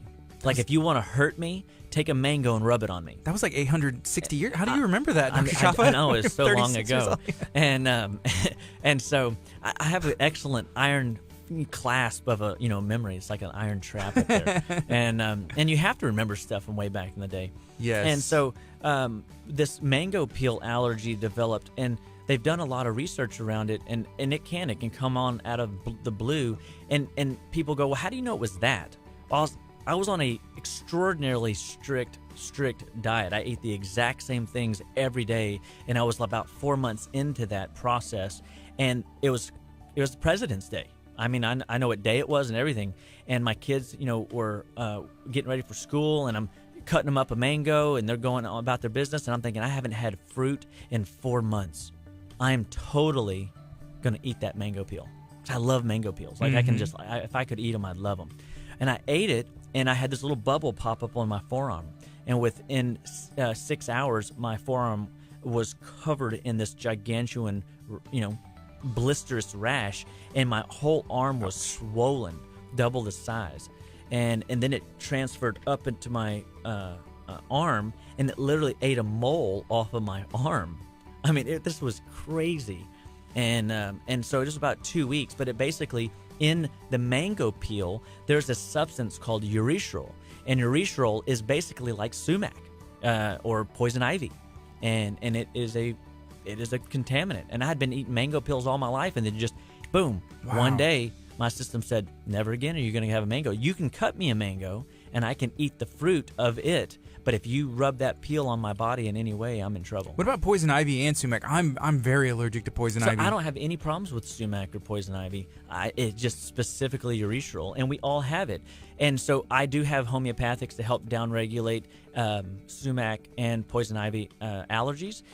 But again, it comes back down to some of our chemistries are more sensitive to those poisons than others. Yeah, whenever I was a kid, they were clearing some woods close to my house, and they were burning it, to clear it. And so I had no contact, but I got covered head to toe with poison ivy, and that's probably the first experience I had, just because it's up in the air. So it kind of makes you think, whenever this stuff is exposed in the air, like we have chemicals burning now, but I got covered just from clearing woods, That's right. covered in poison ivy. And so for somebody to say that these burning, fires aren't going to have an effect, I would have to beg to differ. We're all going to pay some level of price for, this mishap. But even us living close to it, yeah, it's probably happening either way. Well, yes, and we live in a chemically, polluted area. We're surrounded by Texas City. We're surrounded by LaPorte, Pasadena, Deer Park. And we all these areas are very well known for chemical plants, not for their beauty. Right. And so we do play. It does take a toll on our health. But if you go to any climate, every part of the country has an opportunity cost. Like the highest suicide rates or something like that are in Seattle because it's gloomy and doomy most of the time. But when it's gorgeous there, it's beautiful. Mm-hmm. But when it's ugly and gloomy and rainy, people have a challenge at that. So I know we're wrapping up today, and I know we've kind of covered quite a few topics, and we always love you guys chiming in and tuning in and being a part of Kickstart and Living Well Clinical Nutrition Center coming together and creating a positive environment where we can share a message of living the best life we can, one bite at a time, and knowing beyond a shadow of a doubt that every one of you guys that are experiencing or suffering with conditions or ailments or symptom patterns that you weren't genetically born with, we encourage you to give us a call at 281-554-8600 and let us know how we can serve you best and help you best, because we believe that all life starts and stops at the cellular level, and nutrition is the fundamental backbone that allows your body to spiral out of control or to get a grip and take traction and start climbing that health track again and getting back up on your feet and being the best version of you. And my office is Living Well Clinical Nutrition Center. You can come see Jennifer Withy. You can come see Dr. Amber. You can come see myself. And we will do everything we can to serve you well and to take care of you and to lead you down the great path and journey that you become. It's the person you become in the journey of this of getting healthy. When you learn how to deny the flesh, when you learn how to walk past the donut, and you're able to do it consistently over time, you start finding there's victory in your discipline. And I think, when there's discipline, there's reward. And, if you don't want much, you don't have to become much. But I think a lot of us really do deep down want to become the best version of ourselves. And that's what we're trying to do at Living Well Clinical Nutrition Center. So God bless everybody today. I'm so glad that y'all are tuned in. I'm so thankful. So share this video to all your friends, family, loved ones. Come visit us at justlivewell.com. Come see us in League City at our office, 281-554-8600. And we will be back next week. And if y'all have health topics, y'all have health questions, tune in, chime in, let us know what you want us to talk about, and we will cover it. Thank you for joining us, Dr. Chapa. It's 9:56. This is KHEARadio.com, 99.5 FM. We're going to take a quick break on the FM. We're going to keep it going on Facebook. So feel free to hang out, stay along for the ride. We're going to have a lot of fun. We're going to talk about tacos, all kinds of tacos. Healthy tacos, big tacos, small tacos, corn tacos, flour tacos, breakfast tacos, all kinds of tacos. Does this mean I get a share in the Talk of Taco group? Potentially. Yes. All right. This is 99.5 FM, KHEARadio.com. Stay tuned. Well, gentlemen, thank you, Dr. Chapa. hope you'll have a glorious I still day. haven't broken out like you did. Well, It'll You're happen. still broken out. It'll happen. Definitely had a reaction, I know, It'll it's- happen. but I haven't taken 1,500 mil in a long time. So Natasha. Someone tag me when Baytown comes in. They're Natasha, next. they're coming in like seconds. I'm going to fix this camera because it's Dr. Chapa, see you soon. bothering me. I'm going to scoot this back. I'm going to tag you right now, Natasha. Oh, you live in Baytown. That's what's up. Shout out to Baytown. What's the is that Lee College that's over there in Baytown? I had a friend who went there for a bit. And then I worked in Baytown for a little bit just because I was working in LaPorte and I was working in like Deer Park, but I was in a truck. And so I was driving around and sometimes they send me out to Baytown because it's right there. You take the bridge, boom, good to go. So what's up, folks? What are you guys up to today? We're going to be talking about what's going on in Baytown. We're going to be talking about tacos, which we do love around here. You can see my little taco gentleman right here. And, yeah, they're trying to find pretty much every taco truck ever. They're calling all tacos. And if you know a taco truck that maybe we haven't had the opportunity to learn about, feel free to tag them. We want to meet them. Hello. Hi, my name's Gardy. What's your name? Tara? Cliff and Tara. All right. Y'all can just have a seat in the hot seat. Y'all doing good today? Yeah, how are you? Absolutely. I'm doing great. I'm doing really good. So Dr. Chapa was in studio, and he talks about health. He talks about, maybe healing your body without surgery, without like all the prescription medication and stuff. So that's always a lot of fun. He took something called, I think it's called niacin, and he said it's almost like a detox in a little bottle or whatever, but Curt took it too, but he didn't feel any effects. Like Dr. Chapa was turning red. Looked like Wow. And I Look haven't turned anything yet. So if I start breaking out, like if you like look over here and I'm completely like covered in red, that's what's happening. Yes. So it's a real possibility. So you guys, y'all work Parks and Recreation Department at the City of Baytown, right? Yeah, absolutely. How does that go? Y'all like it? Great. It's the most fun department in the whole city. We do a ton of really great things, including our $1 taco day that's coming up. $1 tacos. Get excited. I am excited. We love tacos. Curt was asking me before you guys came in. He said, "Do you have any of your Park and Recs jokes ready?" And I was like, "Well, I haven't watched much of that show. Is that something y'all watch? The TV show?" I have seen every episode of Parks and Recreation. Is it real? Is that like what goes down? A Baytown? lot of it really is. Like, a lot of it is pretty applicable. Some of it, is obviously not spot on, but some of it's pretty spot on. Do y'all need a reality show? I mean, we could probably be entertaining enough to. Are you Leslie Knope? Oh, I don't know about that. I don't know if I could live up to that standard. I do try. Did you bring little Sebastian with you as well? Oh, I wish. We need a department mascot for There sure. you go. Mascots are good. I feel like we kind of have a mascot that we have grown. It's just tacos in general. We have a Yeah. ton of tacos. It started as a joke, and then people just started bringing us tacos, like real ones. And what did I do? My little guy go? Did you reach over here and grab it, or did I knock it off somehow? I think you might have. Yeah, you had it earlier in the show. Man, that was some magic. I don't know. It's on your floor next to your seat. I got really worried for a second. This was a gift.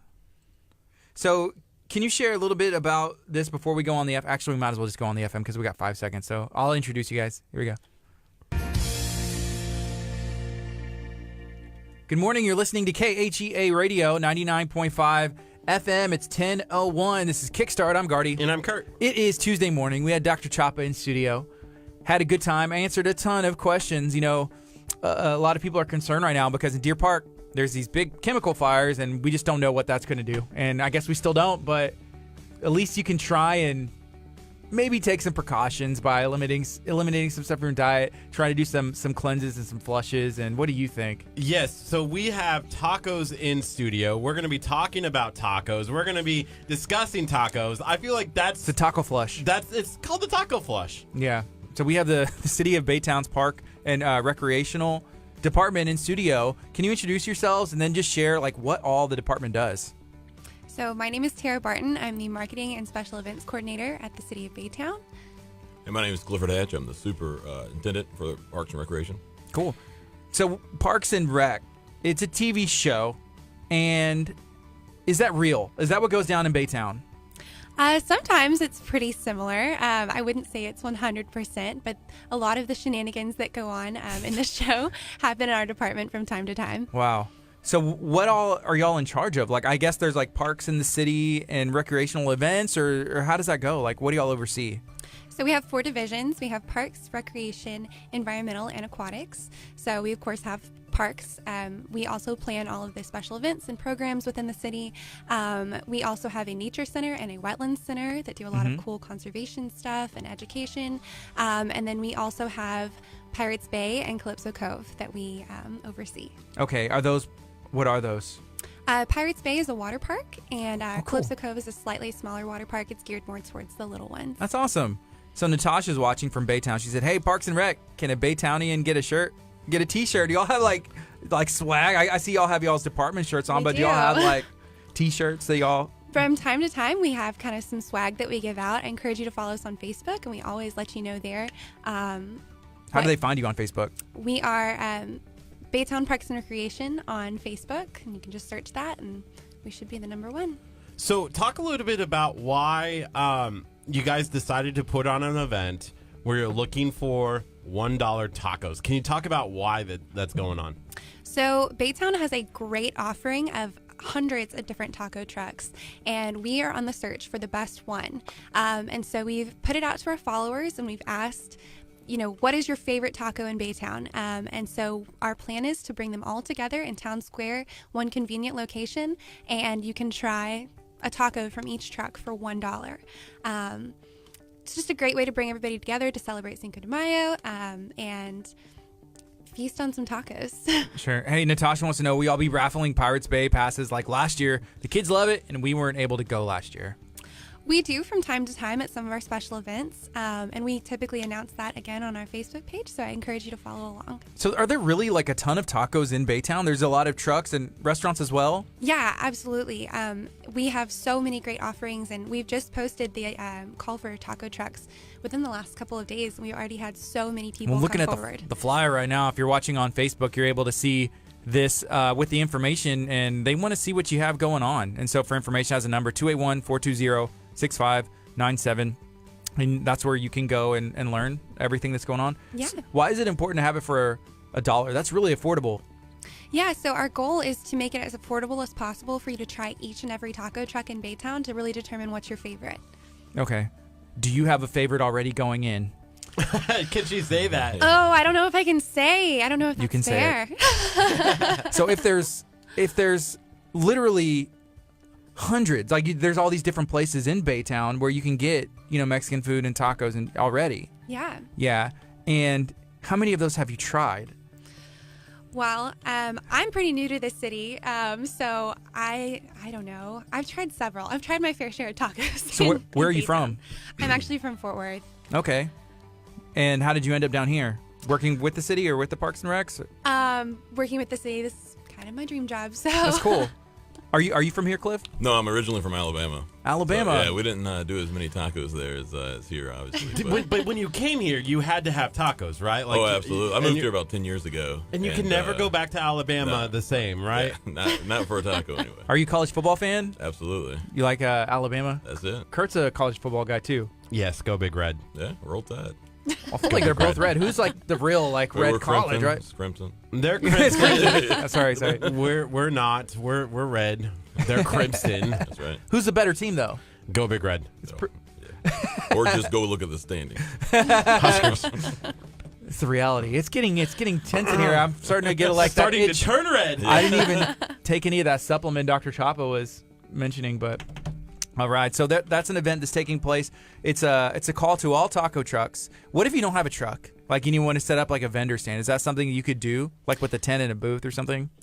So if someone came to us and said, this is the best taco in Baytown, but they don't have a truck, we want you there. So Yeah. We're willing to work something out within Yeah, within guidelines, reason. yeah. Is there like a judging process that takes place, or is it just or like, I don't know? So not this year. However, as the event develops, we've kind of discussed maybe having like a battle for the best in Baytown. And so let us know, like if that's something that you would like to see and do kind of like a public judging.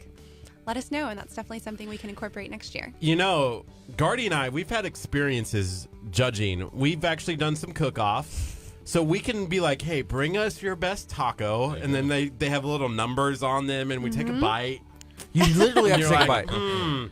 That's a 10. Yeah. You know, like we have to rate them, and then you pick best of the best, and then there's a call, just like they do for barbecue. Yeah. Right? Yeah, you would need more than 2 judges. You would need groups, because if you think, even if there's like 100 entries, like 2 people eating 100 tacos, I mean, I could do it, but I wouldn't want to put Curt through that, you know? Maybe you don't know.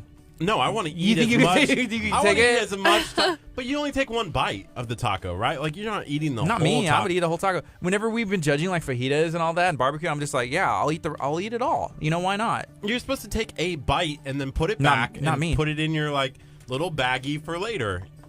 Not me. Have y'all ever judged any kind of eating competitions, or cooking competitions rather? We actually have. Actually, the city of Baytown, or I guess it's the youth livestock for Go Texan. They have like a big judging competition for barbecue. So we have some experience there. That's good. Yeah. That's Also good. run a Is it fun? best salsa in Baytown for the Grito Fest in October as well. Y'all have a Grito Fest? Yeah. Is it like, that's a competition, I assume? We bring in different musical acts. It's the first Saturday in October every year. Can y'all do one? A Grito? Oh, not me. We I don't do those certainly in Alabama. can't. This will be my first one this year, so I have enough time to practice my Grito. It is What is it? amazing, though. Okay, this is gonna sound really bad. I don't know what Grito is. You know? Well, Can you're you just going to have to explain? look it up. You're going to have to look it up. If somebody is listening or watching on Facebook, can you please send maybe like a link to a Grito, so that way Curt will be able to learn what it is. What is it?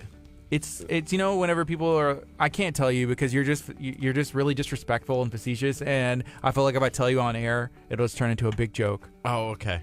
I'll back off. Yeah.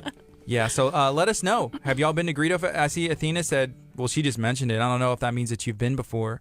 Natasha, have you been there before? Let us know. So there's an event in October that's taking place. What other events do y'all have throughout the year? So actually this weekend in our town square, we have the Arts and Eats Fest. And so that's another great place to get tacos because we're going to have up to 10 food trucks in town square that you can sample some delicious items from. Not just tacos, we'll have donut burgers, we'll have different Cuban sandwiches and some Korean items. So you can sample food from all over the globe. We'll also have our chalk art competition going on where these accomplished artists from all over Houston will come out and battle for first place as they create these like literal masterpieces. With chalk? With chalk. On the ground? It's amazing what some of these people can come up with. So we're really excited about that. But then also at the event, we have our first ever fire truck pull.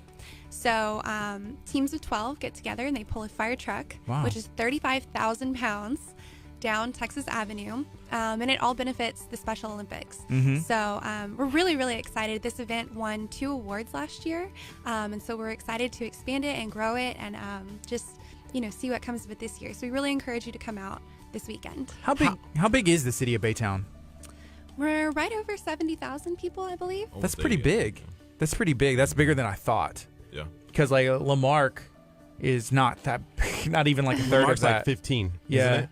Yeah, it's around there. So there's a lot going on. Like, because we've been talking about food, and I'm just thinking like the industry. I know y'all have Lee College over there, right? What in that? I had a buddy who went there for drafting, and then some other people to work in like some refineries. I had some family there. Is that kind of what those schools specialize in? Kind of. Lee College has got a really Everything. great array of everything. They've got a really impressive program over there. But I feel like Baytown's kind of just like a hidden gem over on that side of Houston. It's really not that far away. It's like a 30-40 minute drive from here. But really it's only 30 minutes from Houston. So I think the bridge makes it seem further than it is. Did it used to be a tunnel? I don't know. Maybe you It was would before know. me, but yeah, there was a tunnel there before. Which is crazy. yeah. Like, and now No they have kidding. a really nice bridge. Have you ever had the opportunity to go to Baytown? I have over the bridge, Yeah. but we've talked to somebody before about that tunnel. It went underneath the channel, right? Mm-hmm. It sure did. That's pretty crazy.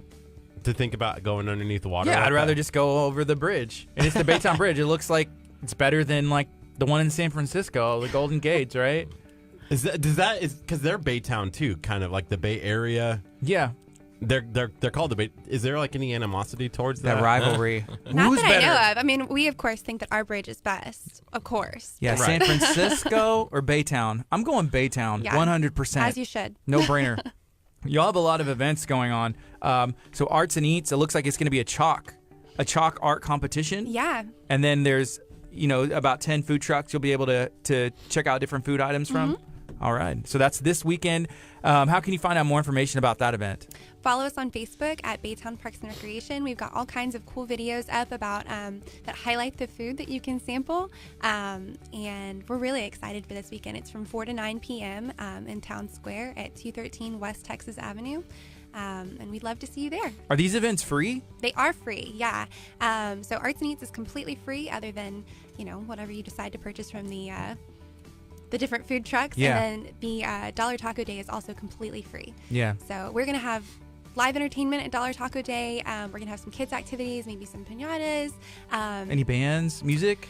Yeah, Cliff can actually tell you a little more about the band. Yeah, we're gonna have a band called USA Tropical Band. They're about a 9 or 12-piece band playing all kinds of Latin music, and should be a lot of fun. That's a big band. Yeah. It's a big band. It's like Slipknot. They had like 10 members. I was talking to my buddy about that. Like people, like you run out of instruments, so you're banging on trash cans. You know what I mean? It's like how many instruments are there? Yeah. But it's different, I guess, with Latin music because there's all the different percussions. You can have a drummer, then a percussionist, then somebody's playing like the flute and the woodwind. And I don't know, but they end up making it sound awesome. Yeah. Has a bunch of flavor, just like the food does, for sure. And at the Arts and Eats event this weekend, we'll have the Mambo Jazz Kings, and they're a 16-piece band. And then we'll also have Gary Michael Dahl playing in Umbrella Alley, which is a old kind of abandoned area that the city kind of repurposed into this cool space. So you should check that out as well. Nice. Do you have a big enough green room for all these band people? You're talking like there's going to be 30 or 40 people in one room? I think so. Be worth checking out. Yeah, Yeah. absolutely. So I was asking earlier about your favorite tacos that are going to be there, and maybe we can't say, but do you have like restaurants that y'all frequent in Baytown, whether that's Mexican food or not, that you want to give a shout out to that we need to check out in Baytown? I like Taqueria Arandas a lot. Arandas is they're good. on Garth, yeah. Their barbacoa tacos are awesome. How do you get them? Like what kind of tortilla do you use? I get corn. Corn tortilla? Yeah. And then my favorite taco place in all of Houston is Brothers Taco House downtown. So it's the best. I've heard of Brothers Taco House, Yeah, but I they're haven't awesome. been there. Oh, they're awesome. Is that the same thing as barbacoa, kind of I your get go-to? barbacoa there too, yeah. That's my go-to. Yeah, You're me a me big too. barbacoa fan right here is Yeah, Gardy. It's so good. Like the Yeah. meat, whatever they use and do, and how they cook it, and the precision. But it's really good. Absolutely. It's really good. It's that and like chorizo and eggs. For breakfast, I'm like, oh, chorizo and eggs. For other than any other time, I'm getting barbacoa. What about you? So my favorite local taco, I guess, in Baytown is probably Wallace Kitchen. They're a local food truck, and they're actually going to be at the Arts and Eats Fest this weekend. So I'm Cool. really excited about that. And then I guess all of Houston. I don't know. I'm a big Velvet Taco fan. Okay. That's what Crystal Koza is a big fan of Velvet Taco, and so did Chris. Posted some pictures from there this weekend in our Talk of Taco Facebook group. She actually checked them out, right? Like you went and checked out all the Talk of Tacos, and she told me out in our green room. It's like, oh my gosh, like there's a lot of tacos from all over. And Yeah, I'm there like, really are. That's our taco group, Talk of Taco. Yeah, go check it out. If you're listening on 99.5 FM, if you're on Facebook, search Talk of Taco. If you're watching on Facebook, then I'm hoping you are a member of our Talk of Taco Facebook group. That's where we learned about this event that's taking place. So it's a $1 Taco Day. It's happening in Baytown. Calling all taco trucks. I know we have a lot of people who work in the food industry, a lot of people who run taco trucks or work with taco trucks. Why not go check it out? Is it open to people who are not necessarily, from Baytown? Can anybody come? Yeah, absolutely. So all of our events are completely open to anyone who would like to come. Doesn't matter where you're from. Come one, come all. Okay. And this is a Sunday event. What time does the event start on that day? It starts at 6 p.m. and it lasts until 10 p.m. So if there's anything that we're willing to stay out late for on a Sunday evening, it's tacos. Yeah. So how big is the town square? How many people have y'all had out there? Like, do you know like an estimation? Like, We've had events out there that we've had 1,000 or 2,000 people at. Easy. So it's pretty big. So, Yeah. I mean, it's a city block. It's a whole city block, and then the area around it is kind of set up to like handle events like this. We shut down a couple roads and letting it spill out of the park, so it'll be plenty of room. yeah, they do stuff like this from time to time in Texas City on 6th Street. Yeah. Have you ever heard of this, like 6th Street? So, Yeah. Yeah, they do different things. And they've tried to do like a food truck park out there. Is that something that Baytown has, or is this kind of like the feel that y'all are getting with these special events? Yeah, we're just kind of judging it from the special events. There's talks about food truck parks throughout the town at different spots, but we haven't done any of that yet. So. Okay. What does Baytown need that y'all don't have right now? Is there anything that, like, whether that's like business, industry, restaurants? I can answer that. Okay. KHEA radio, like Baytown. Baytown. There you go. That's true. Yeah, absolutely. Is there anything else besides KHEA Radio Baytown that comes to your mind? Well, our downtown arts district is around Town Square, and it's kind of in the process of developing right now. We've got some really great business owners that we work closely with down there. We've got Sabor of Mexico and Wasabi Sushi, and just some other really great restaurants and whatnot, and that area is kind of developing. So through our events, we're kind of hoping to bring awareness to that area, and we're excited to watch it grow. Cool. All right. Well, right now it's 10:18. This is KHEARadio.com, 99.5 FM. We're going to take a quick break on the FM. We're going to keep it going on Facebook. Let us know. Are you going to be at the event?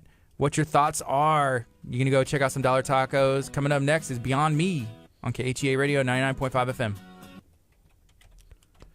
We have a lot of Toby Mac in our library. You know why? Look at that, back to back Toby Mac. I think it's Ethan or Crystal, whenever they were popping in music. Oh, they love Toby Mac. They were on that Toby Mac kick. Dang. Cool. That's nuts. Do you want to change to the next one so it's not back to back Toby Mac? I don't mind it. It's different albums. It probably sounds different. Okay. Yeah. So how long have you worked with the city? Almost 10 years. So 10 years. So you moved Yeah. from Alabama, and Yep. this is where you started Moved working? from Alabama, started doing athletics in Baytown, and kind of worked my way up, superintendent. Okay. Are you the Ron Swanson of Parks and Recreation? No, that's actually my boss. I guess would be the Ron Swanson. So Does he have a desk that's like this, but he can turn around in circles? no, I love Parks and Recreation. Like that's probably one of it's either that or The Office. That's what I'm Yeah. watching. Scott likes that show, huh? Yeah. Parks and Rec, that's like his go-to. I'm surprised Scott hasn't like come by and been like, yeah. If he knew. I feel like he doesn't know that they're in here. If he did know, maybe he would be doing I that. should text him and be like, little Sebastian's in studio. Be coming right in. So you mentioned your favorite taco truck, but what do you get from there? So recently we tried some of their quesadillas, and I'm like a big quesadilla fan. Mm-hmm. Anyway, so those were really good. But they also, Cliff had the other day a jackfruit taco Yeah. from them, which is really it's really unique. good. Yeah. Is that You- the meat that's on the inside? They put jackfruit So in it's there? actually not meat. Apparently it's a fruit, but it kind of resembles. Yeah, so it's like a vegetarian option. Yeah. Yeah. So Does it have the consistency and taste of meat? They season it? It really does. It was really good. It surprised me. I was very surprised how good it was. I don't know what jackfruit is. I'm going to Google it right now. Yeah. Jackfruit? What are you? Has anybody had a jackfruit taco? Okay. Oh, I've seen this at HEB before. I've seen it. Yeah, but it's like, well, I don't know what to do with this. It's like a big old thing like this. Kurt, have you ever seen one of those? I guess you open it up and look, I guess they would call like, oh, it's the meat of the fruit on the That's inside. what's on the inside of these tacos. It's not what's on the inside. Yeah, big old jackfruit. You get that in Baytown? Yeah, From at that the truck. Wella's Kitchen. I don't food think truck. I've ever seen that around our area before. We go to a lot of taco places because we're on the hunt for the world's greatest tacos. Right, absolutely. There's plenty of places, right? There is. Maybe we just go to their event and we can find it there if they're doing all the hard work for us. Yeah. We could have our camera shoot the whole event, knock out like 8 or 9 of our TV shows. Maybe. Hey, Natasha said The Office is better. How does that make y'all feel? Ooh. Ooh, ouch. Fighting words like, Ouch. She's from Baytown too. Yeah. Dang. The Office is pretty good. Yeah. She's the one who posted in the taco group. So that's how we found out about this event. Was Oh, somebody great. took the flyer, posted it as a post in our taco group, and I was like, they're talking What about is this? tacos. We have to have them in studio. Well, thank you, Natasha, for bringing us on. Yeah. She made it happen. Yeah. I have to ask, what other things, since we're talking about Baytown, because this is your chance to talk about all things Baytown. Yeah. What else is in Baytown that because I don't think I've called it ever a hidden gone to hidden Baytown. gem, you know, it's kind of a hidden gems in gem. Baytown, like shopping places like that. So Pirates Bay in the summer is absolutely alive all of the time. We have this really great water park, and we've got, oh gosh, I don't even know how many different rides. It's a full water park, and it's pretty inexpensive to get in. We're open 7 days a week, starting on May 31st, from 11 to 7, and that really in the summer is just a huge draw. But aside from that, we also have a 400-acre nature center that used to be an old neighborhood, and the city took it and kind of rehabbed it, and it's this wonderful natural area now where you can go hike and go birding and just do a lot of really great, naturalist things. We also have a wetlands education and recreation center where you can bring the kiddos over. We have summer camps, we have spring break camps, and they can learn a little bit more about the kind of coastal ecosystem. But we have, and of course, our events and whatnot that go on all year long. So somebody said, I guess Pirates Bay is about $15 to $20 a person. You can bring your own food and drink. you can. That's really cool because most places, they don't let you do that. Yeah. And that's where it's like, well, okay, we'll let you in for $20. Yeah. But then you're going to spend like $200 if you're trying to feed 4 people and your family. That's how they get you. That's how it's free to bring in food to the movie theaters. If they don't catch you. They don't. But you're not supposed to. Oh, I do that all the time. Exactly. Yeah. So I'm sure you can smuggle food in like to the zoo or like somewhere else, but I don't know. That's why you bring the big purse. You bring a purse. Me I too. walk around with my purse. It's like, hey, this is your girlfriend's purse and this is my purse and we both have giant purses on. Don't question it. Right. Well, that's And cool. it's stuffed with like Subway sandwiches and everything else. Yep. So like Natasha said, I actually just left the wetland center. Toddler wanted to see the gators. So there's alligators. What else is there? Yeah, so we've got little baby alligators there. We have, or at least used to have, a hive of bees in there, which is in like a really cool plexiglass little container, so you can see inside the hive. We've got all kinds of snakes. We have a rabbit. Different kinds of reptiles. I don't do snakes, so I never get close enough to tell you which kind they are. But the Wetland Center is just really kind of a hidden gem, along with the Nature Center. We do so many great programs out there. Is it free? Is there a cost? Somebody said there was something that we were talking about was free. The Nature Center has a small fee, Okay. and then depending upon what you go to at the Wetland Center, things, kind Some of them change, are. some of the programs and whatnot. Cool. Hey, so Steve, him and his wife, they own Cupcake Cache in League City, which we partner with, and we do a lot of stuff with them. We're going to go check them out later today. He's mentioning a couple places, and I'm guessing these are places in Baytown, but he said Some Burger and then Yeah. C&D Breakfast Tacos. Yeah. Those two places over there? C&D's, yeah, they recently moved. They were actually right next to our office before she got here. They actually moved across town, but yeah, they're amazing. I should have said C&D earlier. That was a good one. That's a taco Yeah, joint? Is it just yeah. breakfast or like all I think they food? just do breakfast tacos, but they Nice. also have. They have like a little store too, but they're amazing. I mean, that's Baytown. Whenever I hear C&D, I don't know if there's still a place, but there was a place called C&D Scrap Metal, and they were the ones that pay you in $2 bills. We'll pay you in $2 bills.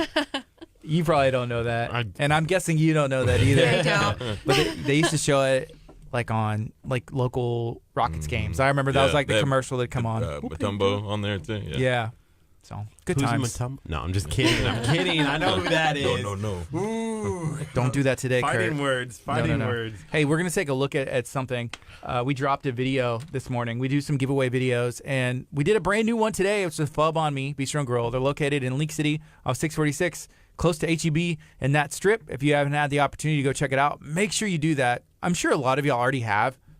Had a ton of views, so we're going to check it out. Yes.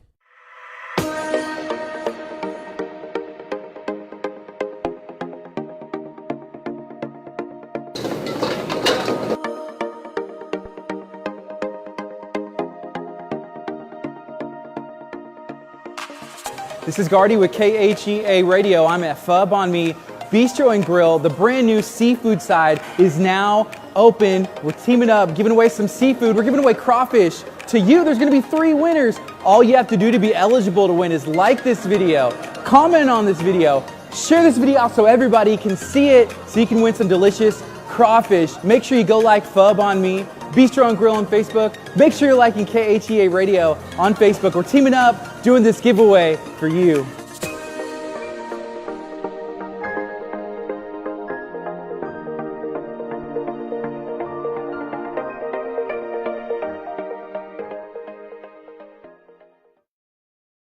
What's up, folks? Hey, did y'all enjoy that? Have you been to Fub on Me, Bistro and Grill yet?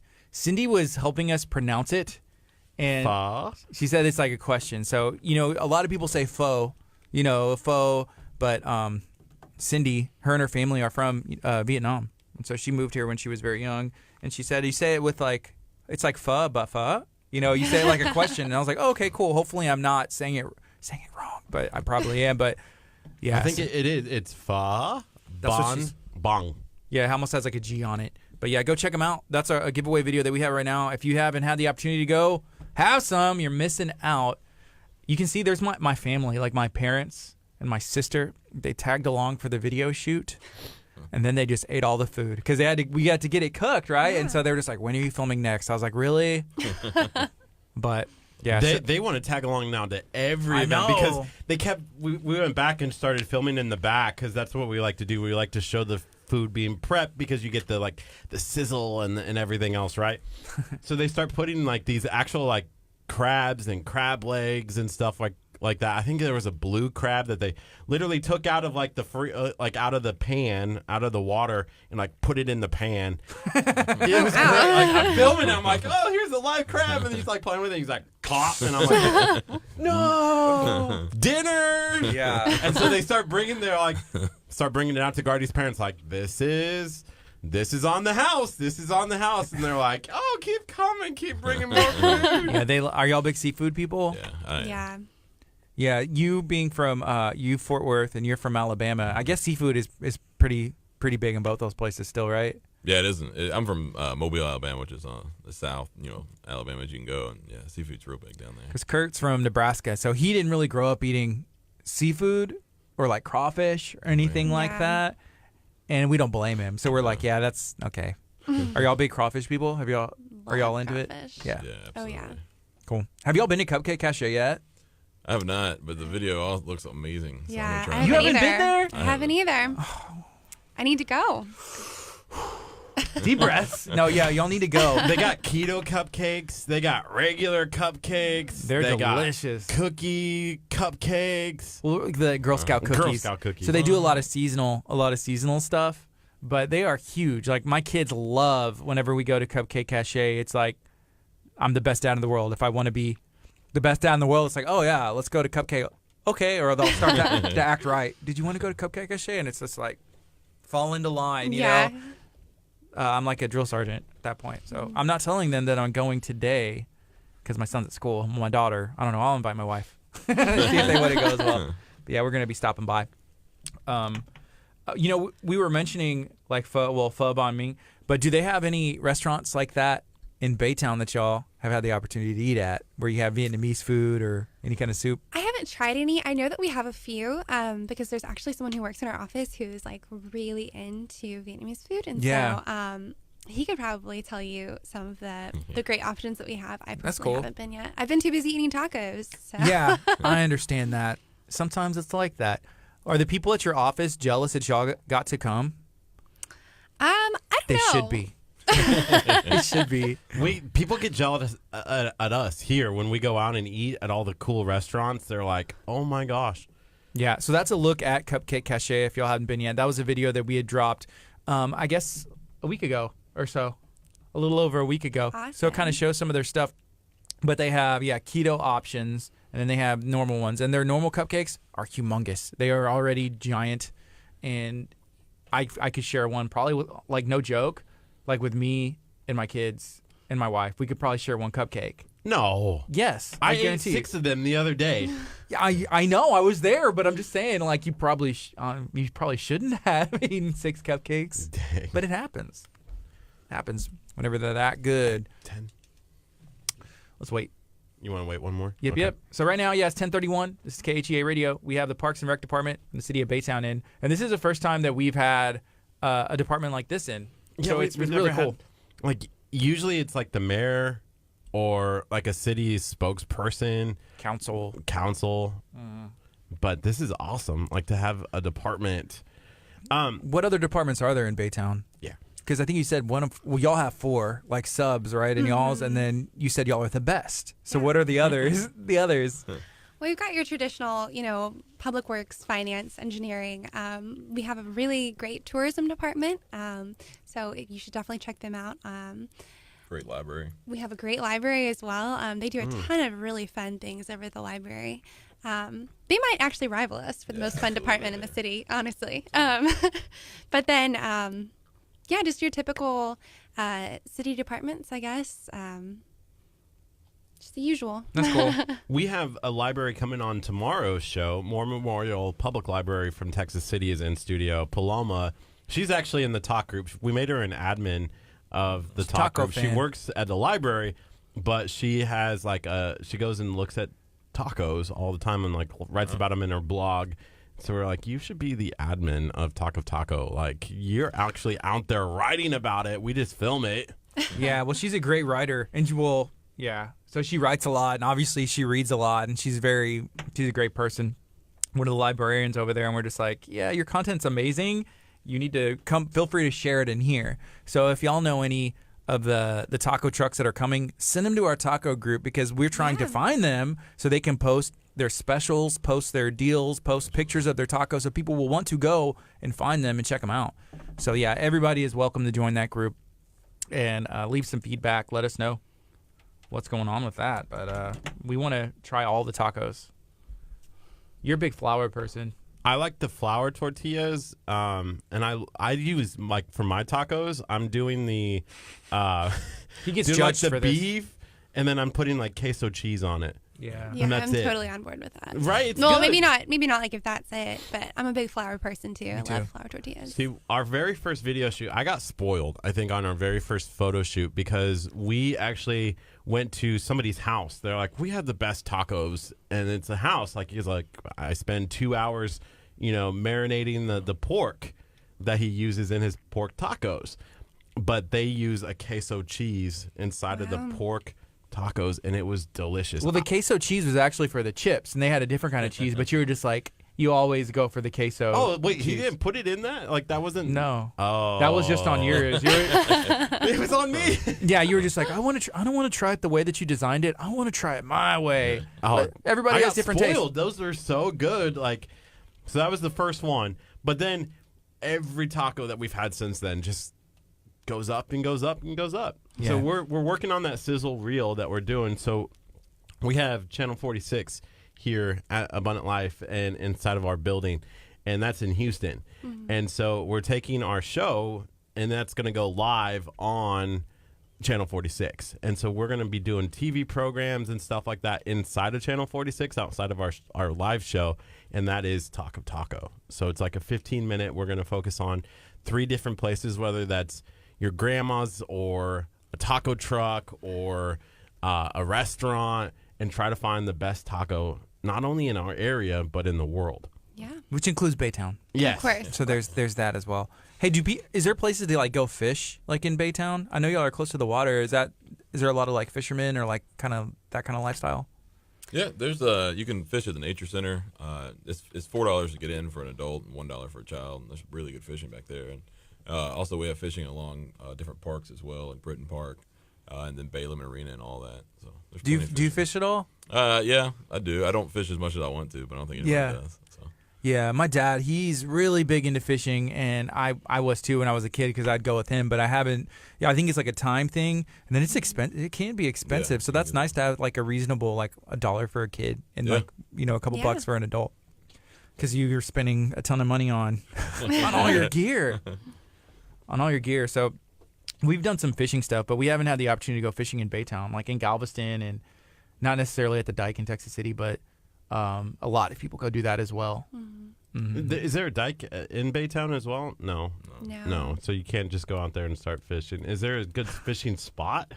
Like where you're like, this is where you're going to catch all the good fish in Baytown? If you go over the bridge in Baytown and just go along any of the roads right there on the water, you'll see plenty of people that think they have the spot. Really? Yeah. I mean, there's plenty of people Did you along the hear road he said there. think they have the spot? He didn't say they have the spot. Think. There is a lot of people that catch a lot of big fish down at the nature center, though. So. Yeah. We also have 17 miles of trails in Baytown, which is huge, and a lot of those spots along the trails are adjacent to water. And so on any given day when you're out there, I went out there one time and it was raining and there were people out there fishing like in their spot. So They're probably pretty protective, right? Just like, hey, stop, get away, don't look. a little, yeah, you kind of walk up and they're like, Whoa, this is my spot. yeah. You don't have a pole, okay, you're good. So there's 17 miles of trails, like it's like nature trails, right? Yeah, it goes all throughout the city, and the trail actually starts at Bayland Marina, which is our marina right over the bridge. And we're actually starting a new program where we bike to our farmers market. So we have a great farmers market the third Saturday of every month in Town Square. So the same place where Arts and Eats and the $1 Taco Day is going to be held. We have about, over 50 vendors in the warmer months. And so, but yeah, we're going to start a program soon where we'll bike to the trail or bike to the market and take the trails and hopefully don't disturb too many fishermen. Do y'all put on the farmer's market? We Is that do. something y'all do? Yeah. Y'all do a lot. We try. We try. Yeah, that's there's seriously something almost like every weekend, it seems like. Absolutely. That's really cool. Yeah. I mean, is that like who implements? Like is this like a team effort? Like everybody's ideas, like, hey, well, we should do this. We're not doing enough. Let's do a Greedo Fest, and then like the farmers market every month. So is it like a team effort, or is there somebody just being like the mastermind, just being like, no, we need to do this, and everybody's like, yes, let's do it. I would say it's definitely a team effort. We have a lot of great staff that come up with a lot of wonderful ideas, and we're super grateful for the collaboration that happens in our office. Mm-hmm. Maybe we should hire one of them to come and do like events for KHEA. We're bad at events. No, we're good at events. What are you talking about? Oh, we're bad at organizing events. Our organization is what needs help, and so we have ideas, and If we you make just them happen. Look over behind you. Those are all of our like prizes and giveaways. Well, some of them are for us, but we get given a lot of stuff, and it's only like two of us, so we can only wear one shirt at a time. But we love them all, and so we Yeah. like to try and give some away. Sometimes I wear like multiple shirts and then I take it off. Like this one You was know, given to us, Yes. Yeah. Shout out to World Gym, Texas City. Texas City. We don't have any Baytown. I don't think we've ever talked to a business in Baytown before. Not yet. Is there a spot that if we did like a giveaway video for, like where we showed up, did a like, share, comment video, where would be a good spot to do that? Well, we'd love to have you at any of our events, especially this weekend at Arts and Eats. We also have an Easter egg hunt coming up, which is going to be, we have a 90-foot zip line at the Easter egg hunt, so we're really excited for that. How does that work? Like, I imagine a zip line. It's just like you hang on and you just go. I think they like strap you into it. Okay. And, Harness, yeah. safety That's reasons. Yes. But yeah, you're going to zip line down Texas Avenue right there next to Town Square. So lots of cool things coming up. We'd love to have you all out at. Mm-hmm. Wow. Be awesome. So Natasha said one of those shirts are hers. So she had won one of the shirts, and we have it for you. It's in that pile over there somewhere, Natasha. Yeah. You gotta come and pick it up. Come get it. She said she should have came. She's like, man, I should have came since the Baytown was coming in. So we got 10 seconds. We're gonna go back on the FM right now. Here we go. Facebook or at FurnitureZoneTX.com. Good morning. You're listening to KHEA Radio 99.5 FM. This is Kickstart. I'm Gardy. And I'm Curt. It's 10:41 on a Tuesday morning. We had Dr. Choppa in. Shout out to Furniture Zone. You just heard a spot. They're one of our local partners located off Dickinson Avenue in Dickinson, Texas. They have a ton of different options whenever it comes to everything that you need in your house. I know I bought a mattress from there not too long ago, and we're trying to get you a couch. Yeah, and in December, they actually gave away an entire room full of furniture. A house. A house. Yeah, a house full of furniture to someone who was affected by Harvey. And so for somebody who gives back to the community, for somebody who partners with KHEA Radio, Furniture Zone is a place if you need help that they'd definitely be able to do so. They work with you as well. So check out Furniture Zone and let us know what you think. Tell them we sent you. You mentioned Harvey, and we were talking about Baytown. A lot of our area was affected by Harvey. How did Baytown, fare during Hurricane Harvey? Just like anywhere around Houston, we had quite a bit. We have Goose Creek, and it flooded a lot of houses there. We opened shelters and everything like that. The Parks and Recreation Department actually ran a makeshift shelter at our community center until Red Cross got involved. And but the worst thing, the best and worst thing, I guess, about tragedies like that is you get to see the community come together, and it was like that with our city and our departments. I mean, Public Works and everybody went out and helped, and we got through it. So, but it did affect us, obviously. So somebody said earlier, Baytownian. Is that kind of what you would say, like a Baytownian? Is that the official? Yeah. Okay. Is there like a sense of pride with Baytown? Because someone mentioned we're like an island, and you are. Being the bridge, you're kind of separated from here, but still super close. Is there like a pride that comes from being from there or living there?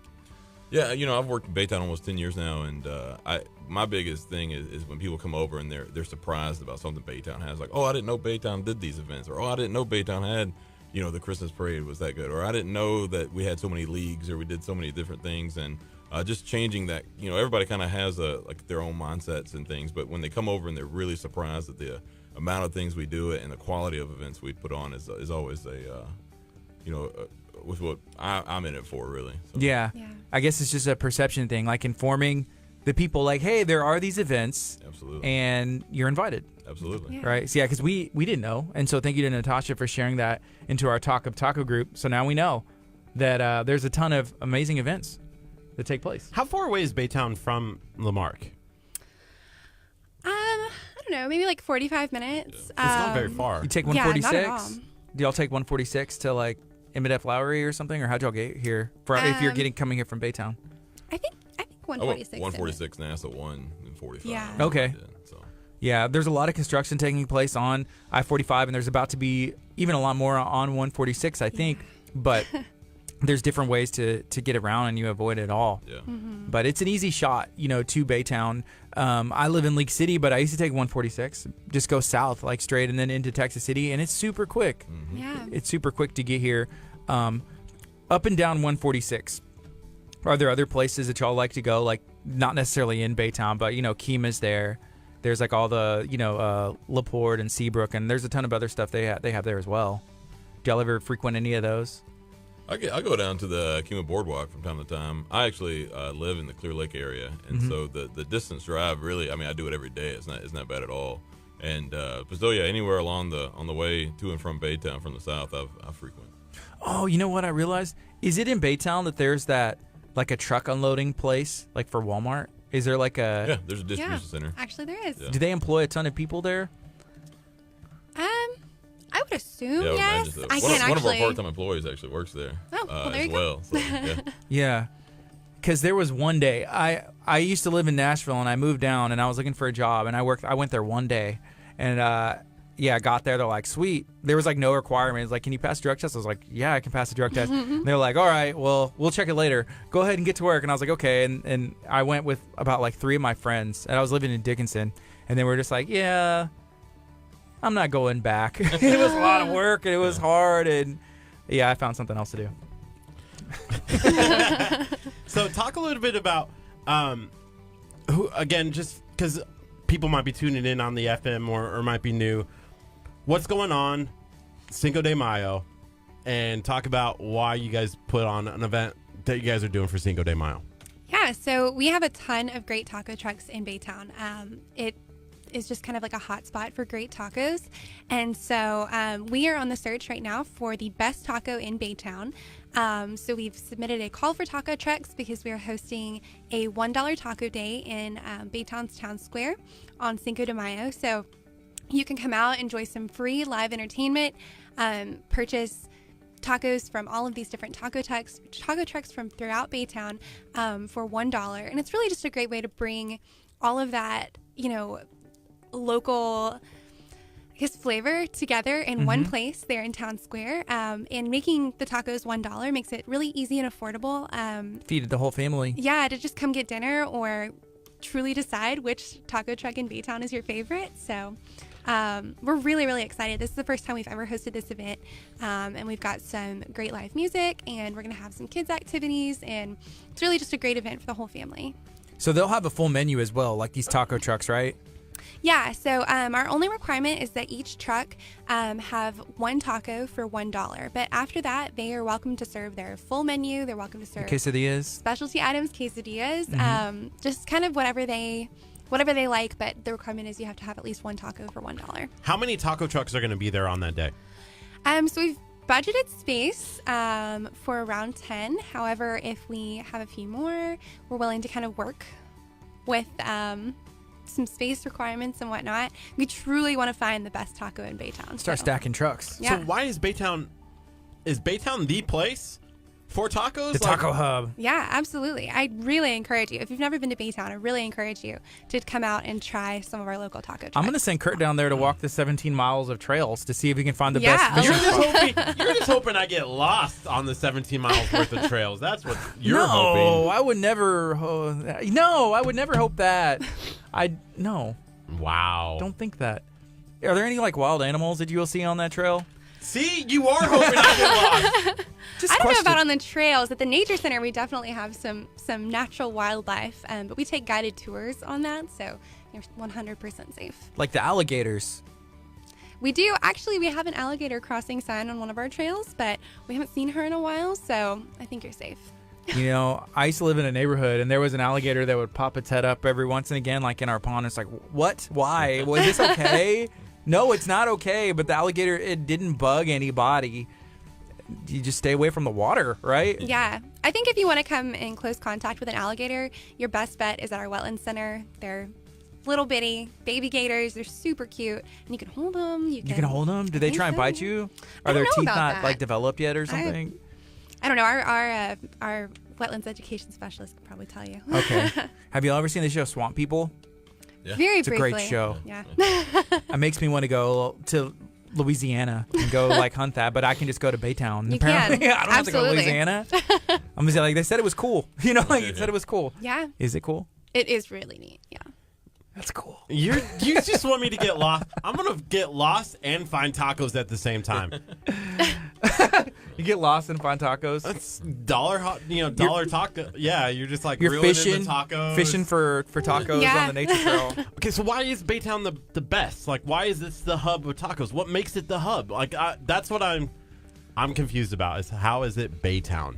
I have a theory, but I'm gonna hear yours first. We have so many great trucks throughout the city, and you can just be like driving around in Baytown and like just find little pockets of taco trucks. And so really we just wanted to bring them all together in one place and make it as easy as possible for everyone to, sample what Baytown has to offer. And so be there on Cinco de Mayo. It's going to be amazing. I think the trucks are scared to cross the bridge. And so they just stay there. So it's like, They well, get we're over there. here. Then it's like, why am I leaving? There's a ton of people who eat tacos, so Yeah. I'm not. So that's why we haven't had the opportunity to try them over here yet. Because there's so many tacos here. There's tacos everywhere. And that's why we wanted to start Talk of Taco, because we realized who doesn't love tacos? There's like, I'm sure that somebody's out there that's going to be able to say that's me. But for the most part, everybody loves tacos. Yeah. And the other thing that we're interested in within the Talk of Taco group is finding the stories. That make a taco, because anyone can make a taco, right? Yeah. Like tacos are easy. I saw the other day, Gardy, you posted a picture of like it was sausage and queso cheese inside of a taco shell, and it was called like And bacon. what's in your fridge taco, kind of thing. Like as long as you have a shell and you put stuff in it, it's a taco, right? So we're on the hunt like for those kind of stories.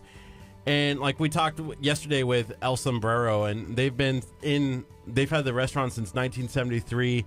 Dad decided to sell it in like 2001 or something like that, and the daughter picked it up and was like, no, you can't sell this. Redid it all, and it is a touching story. You have to go back to yesterday's show and rewatch that. Is there a good story about like tacos that you've heard about a taco truck or a taco restaurant in Baytown that kind of makes this so special? And if not, you need to make sure on Cinco de Mayo you ask and be like, hey, so how'd you get started? Yeah. So there's actually one taco truck that we're planning on including at the Cinco de Mayo Dollar Taco Day, and it's a family-owned operation, and just kind of their story of like how they came together as a family and kind of threw themselves into this family business is really super inspiring. We love working with them. We love their tacos. And so we're really, really excited to maybe give kind of some exposure to that story. But when all these trucks come together in Town Square, I think that is kind of a story in itself, that all of these different competing taco trucks came together and, in effort for this event. So. Yeah. Okay. So talking about the event, we were mentioning it one more time. What can we expect for the rest of this year, rough calendar-wise from the Parks and Rec Department in Baytown? And then what does next year look like?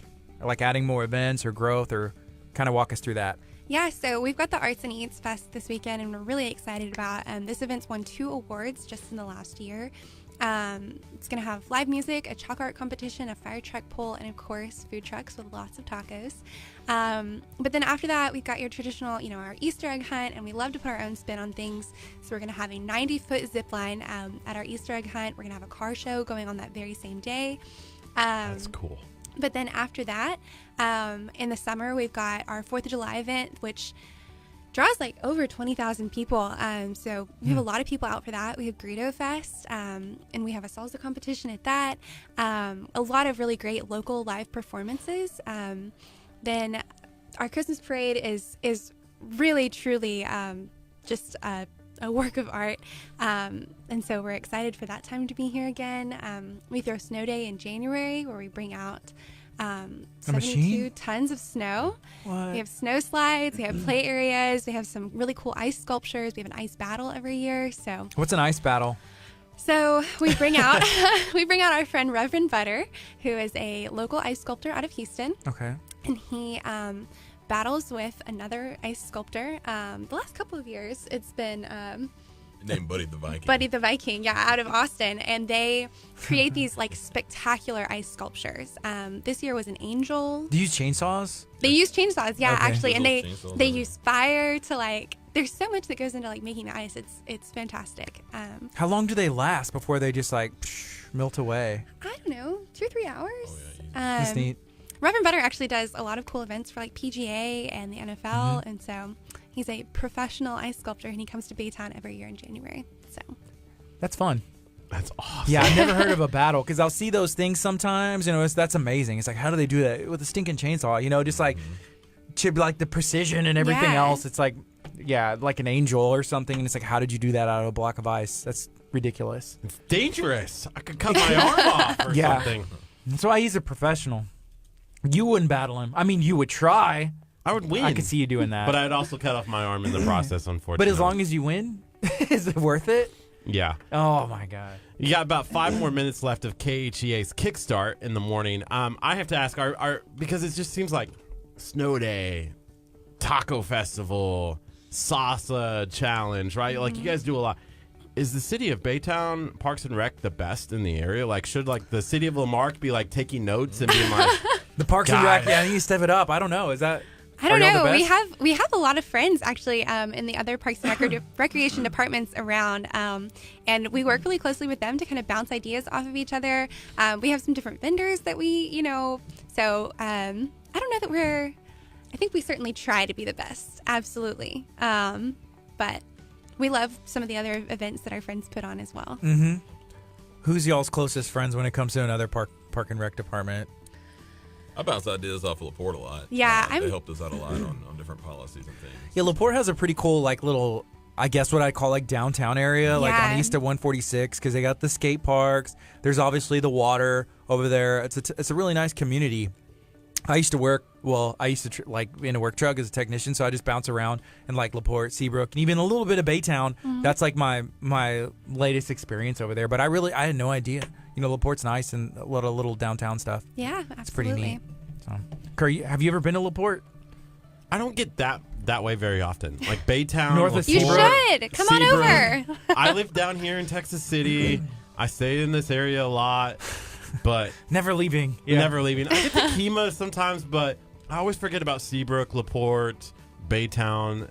But I've been there, but I don't spend a whole lot of time there. I need to do more of that. Do you remember why you went to Baytown? Was it like a competition or like judging or something? I think I was judging a speech tournament or something. I just remember going over the bridge. Yeah. Like that's It's what an Baytown. experience. Absolutely.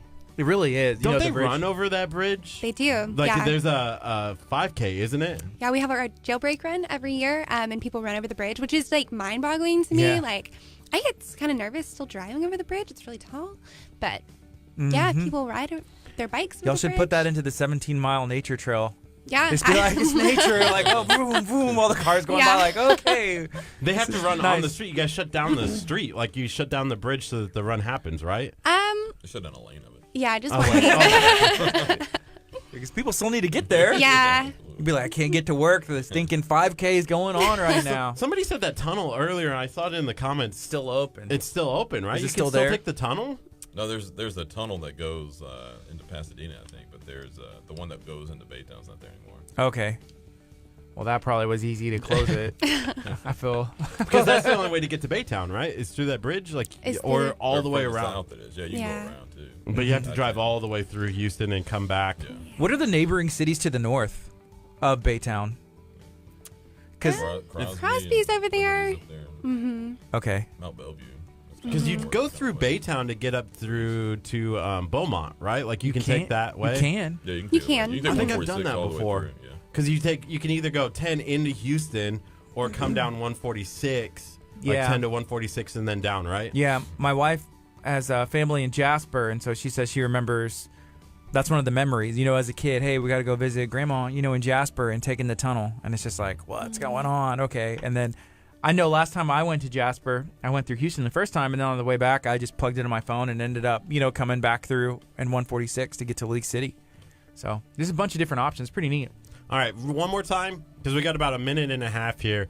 How can people find out more information about all of the events that you're doing? How can people get in contact with y'all if they need to?